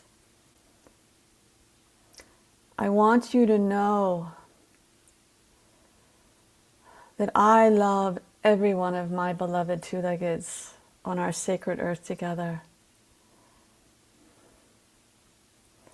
I even love those political leaders and economic leaders that you may not be happy with right now at all, from your lens. I would love to have the occupant of the White House know that he can call out to me, because I yearn to hold him in my lap, to my breast, and cuddle him and let him know that he is safe. And all the fear that's in his heart that is just wreaking havoc within himself as a spiraling web of havoc from his great pain could be healed by me, his foremost mother, if he knew to turn to me.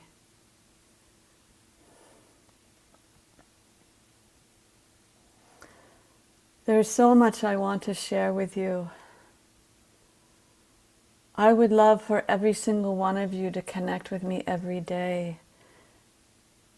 Touch the trees. Do you know how much the trees are actually reaching out to each and every one of you with their energy and in their hearts, because trees are all heart. They're not just standing lumber. They're heart. They're brilliant intelligence and wisdom. The nature spirits who do really exist. I love my fairies and elves and dryads and sirens and mermaids, and the list goes on and on and on and on. They also know how much humanity is suffering right now. They see this, they feel it. They are reaching out to you from their realms, which are really beautiful high-frequency realms of joy. Call on them. It would mean the world to them for you to recognize that they exist. And that's a bad pun. I am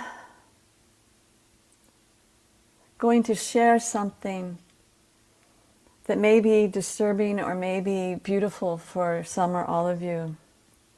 What is happening right now on the earth has all been planned, as chaotic and as painful as it is for you in the human realms. This has all been planned. Please know that beyond your human realms of drama, trauma, chaos, war, suffering, genocide, the list is so horrific. Beyond that, the energies that are coming in from off planet, the spiritual beings who are coming in to help activate the waters, activate the springs, activate the trees, activate the soil. There are just countless, countless beings, dragon beings, angelic ones, avatars. The list goes on and on, who are showering our sacred earth with so much luminous love.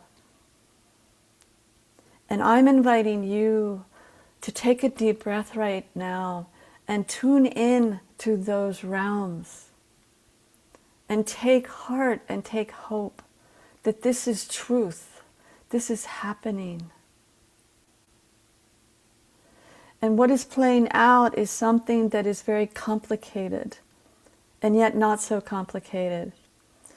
There is a great birthing happening now that some of you all know about it. People have been talking about the new earth, humans for a while now. But what's happening is there is a rising up, as in the Earth Unity, Earth Symposium was calling its theme. There's a rising up into a new earth, a very high dimensional frequencies and ways of being, harmony and peace and balance, in another multidimensional set of zones here on Earth that coexist with the denser zones. And as this rising up is happening, the denser zones are going to be getting a bit more dense. And gradually, in the coming thousands of years, that earth will be sloughed off of me. So your choice as a soul who has chosen a body at this time on earth, you know you chose this time. On the soul level, you know that. Your higher self knows that. You have a choice every moment of every day of, are you choosing love over fear? Are you learning how to love yourself and heal your wounded inner child? And whatever may be a trauma you carry from a past life, can you surrender out of your ego to serving the new earth? Because it's coming in, and there are a lot of humans who are dancing in it already. I am not trying to scare you. I want you to feel the love. And I'm going to say that again and bring more energy in for all of you. I want you to feel the love. My love. Your Earth Mother, your Mother Gaia. The love from the angelic realms. The love of Mary Magdalene, who's coming forward more and more and more to so many people. The love of the Christ consciousness. The love of the nature spirits, the tree people, the standing ones, the stone people, the waters of the world. Our water is liquid love. That is its essential sacred nature. And I'm going to ask Mare to do something right now, because she has a mandate from me to bring this to everybody she can. But last fall, Mare connected in with the heart of water from a very high level divine feminine set of beings way off planet.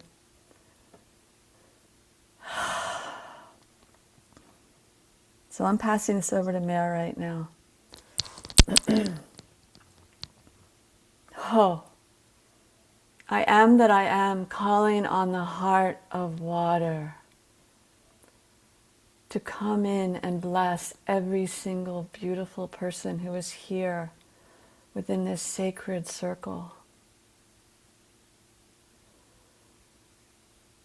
May the heart of water fill your cells. Fill all the water in your body, in your blood, the tissue in your body, your brain tissue. If you have any water near you where you're sitting, blessing, asking the heart of water to bless that water. I, Mother Gaia, have been yearning for the heart of water to come back into water. And it's coming back in now. And you are invited to call on the heart of water every day, several times a day, whenever you use any water, and bless it. Bless the water you're using with the heart of water. Call it in. You are receiving this frequency right now. It's within you. It's touching your heart, your cells, your skin, your hair.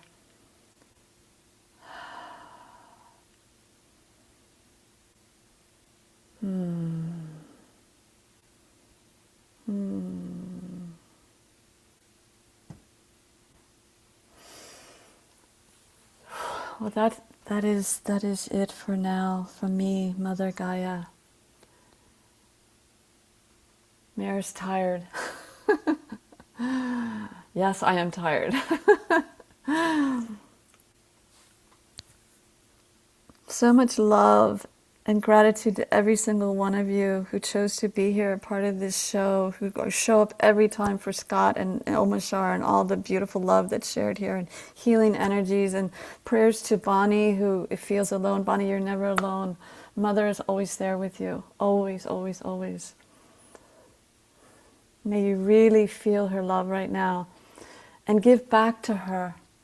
Plant a tree, plant flowers, love up the plants in your house, call on the heart of water. Go out in the woods and feel the love from the trees and give it back to them.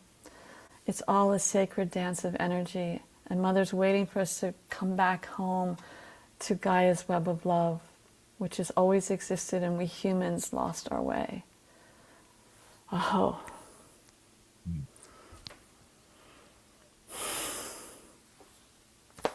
Thank you so much. I'm going to go to gallery view, and everybody who's got your cameras on, just send appreciation to Mare for her beautiful modeling of devotion and connection to the beloved Mother Earth Gaia. There's a lot of hearts and a lot of twinkles and a lot of appreciation. And okay, that's a beautiful modeling you've done for us tonight, Mare. If anyone's interested in my books, I've got books of channeled messages from Mother. You can go to greatmotherlove.earth website. I'll type it in there. I'm shaking right now. I don't usually, when I channel her, it's usually me and a video running, and I put it up on YouTube. And I will be doing a longer State of the Earth report from Mother. Mother's telling me it's time to really do another one, and it'll be more comprehensive. When you do that, let us know, and I'll definitely, remind our audience during our Global Peace Tribe announcements. Oh, thank you. Absolutely, and Scott, go ahead. No, and once you put the link in, I'll bring it up, and then we're going to go to Tiara and Desiree. So here it is. Here's the link, and I'm going to show it for all of our friends watching all around the world. It's greatmotherearth.earth. I'm sorry, greatmotherlove.earth. Greatmotherlove.earth.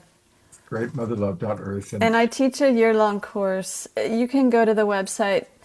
Scott, I have a message for you from Mother Gaia, and she's touching your heart right now.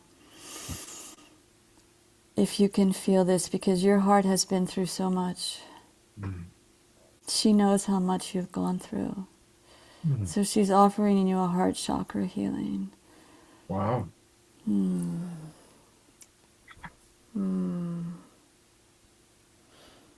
Oh. This may continue after this show tonight. Oh, thank you. I will. Thank you. That's unexpected and very sweet, and thank you, and well received, and thank you. Thank you. I'm going to go straight to Tiara and Desiree. Let's stay in this beautiful sacred space that Mare has created as we go into our prayer time. And I'm sure you probably wouldn't do this anyway, but I want to ask you to start the prayer with focus on our beloved Bonnie. taking this beautiful softness that Mare and Mother have brought into our Mobius loop and wrapping it around you, Bonnie, wrapping it around Roger, who's nearby, and bringing this gentle energy into all the places that require softness in all of us and in every nook and cranny on this beautiful earth. And wrapping that around you again, Bonnie, just feeling that, filling your room with angels and love and light. Just amping that up.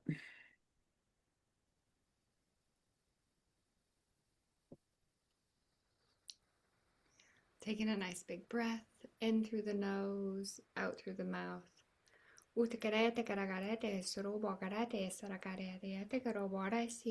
lot of clearing on that heart chakra.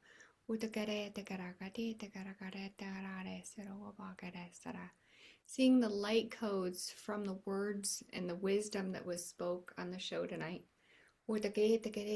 Just flowing in.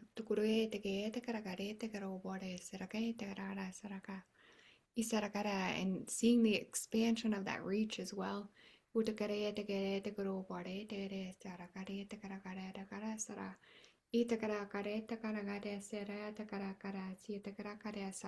Seeing things anew.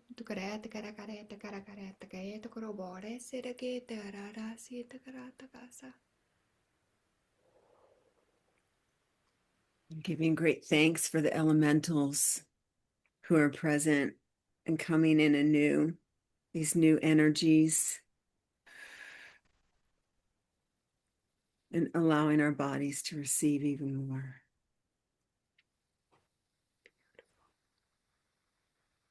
To all our loved ones,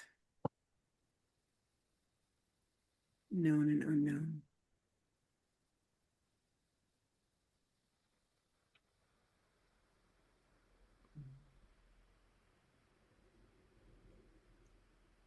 Let's expand.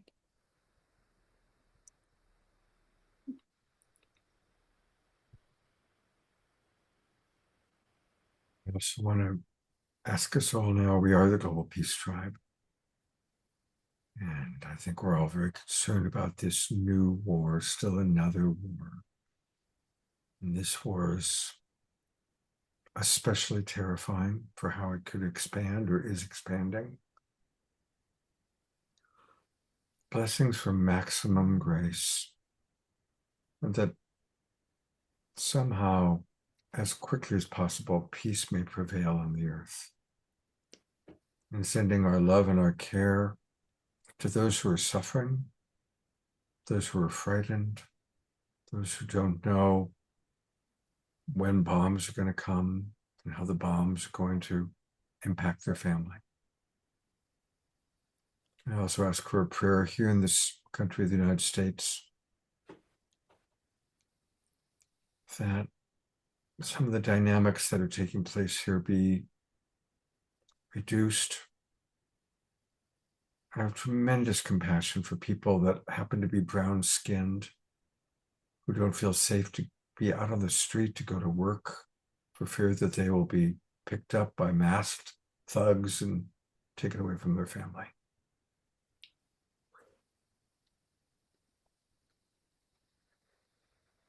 May each of us, as Global Peace Tribers, practice compassion in everything we do, with our family, with our friends, and even with those that we disagree with. May we be the model of compassionate living that the world needs. May we follow the blessings of the Mother as channeled and brought to us by Mare tonight. Thank you, Desiree. Thank you, Tiara. And thank you, Global Peace Tribers. Thank you so very much.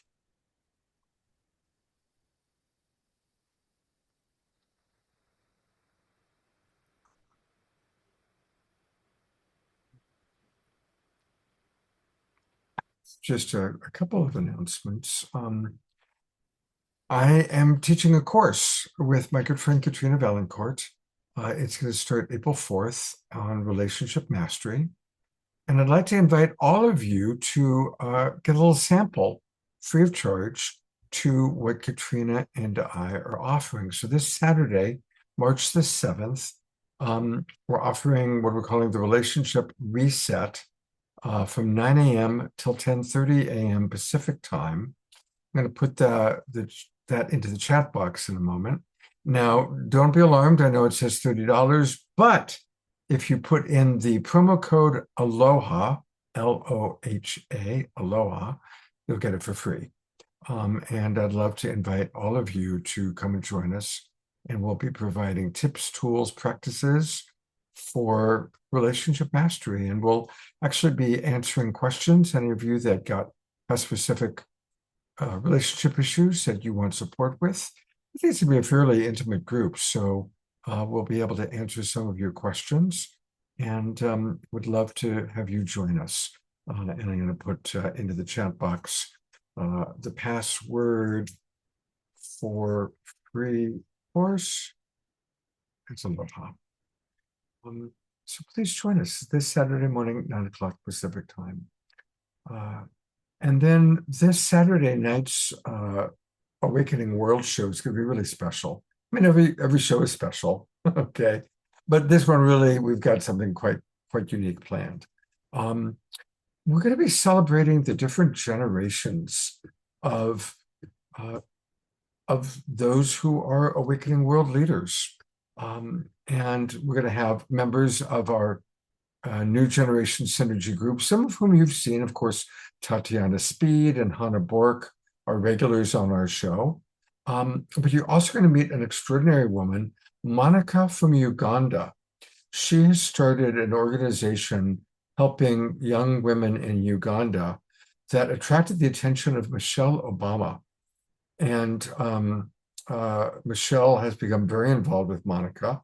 Monica is the newest member of our Next Generation Synergy group. And even though our show starts at 10 p.m. Uganda time, Monica is still going to join us, and we're going to learn all about the amazing work that she's doing. And also Khadijah will be with us. She's also a new member of the group. So that kind of represents the newer generation.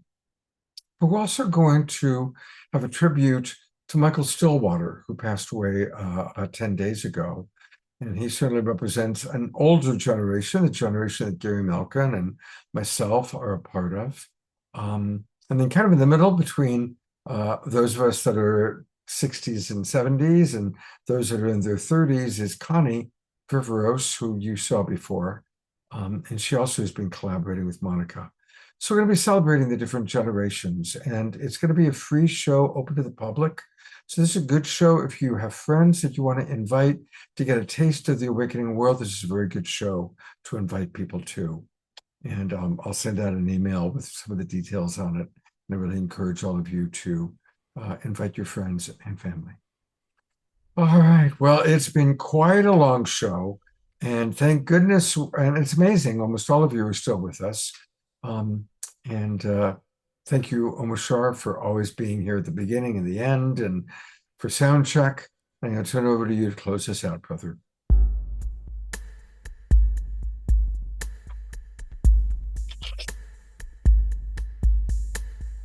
Here with my family, heaven is in my heart. I sing of the love I am, and know we're never apart.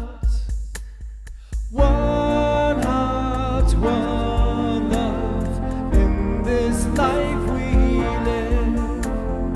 One heart, one love, in this life we live. Here with my family, heaven is in my heart. I sing of the love I am, and know we're never apart.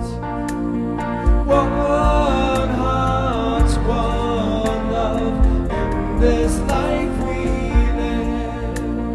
One heart, one love, in this life we live.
How does he do it? He always picks the perfect song. Thank you, beloved Omashar. We are family. Family. Thank you, DR, for coining that phrase. And DR, take a look at the message from Sharon Marvel before the chat box closes. Much love, everybody. Have a beautiful few days, and I look forward to seeing you on Saturday night. Thank you again, Mare. Thank you, Omashar, DR, Desiree. And God's blessings. Have a beautiful And Ben and Irina. Yes, yes. God blessing everybody. Good night.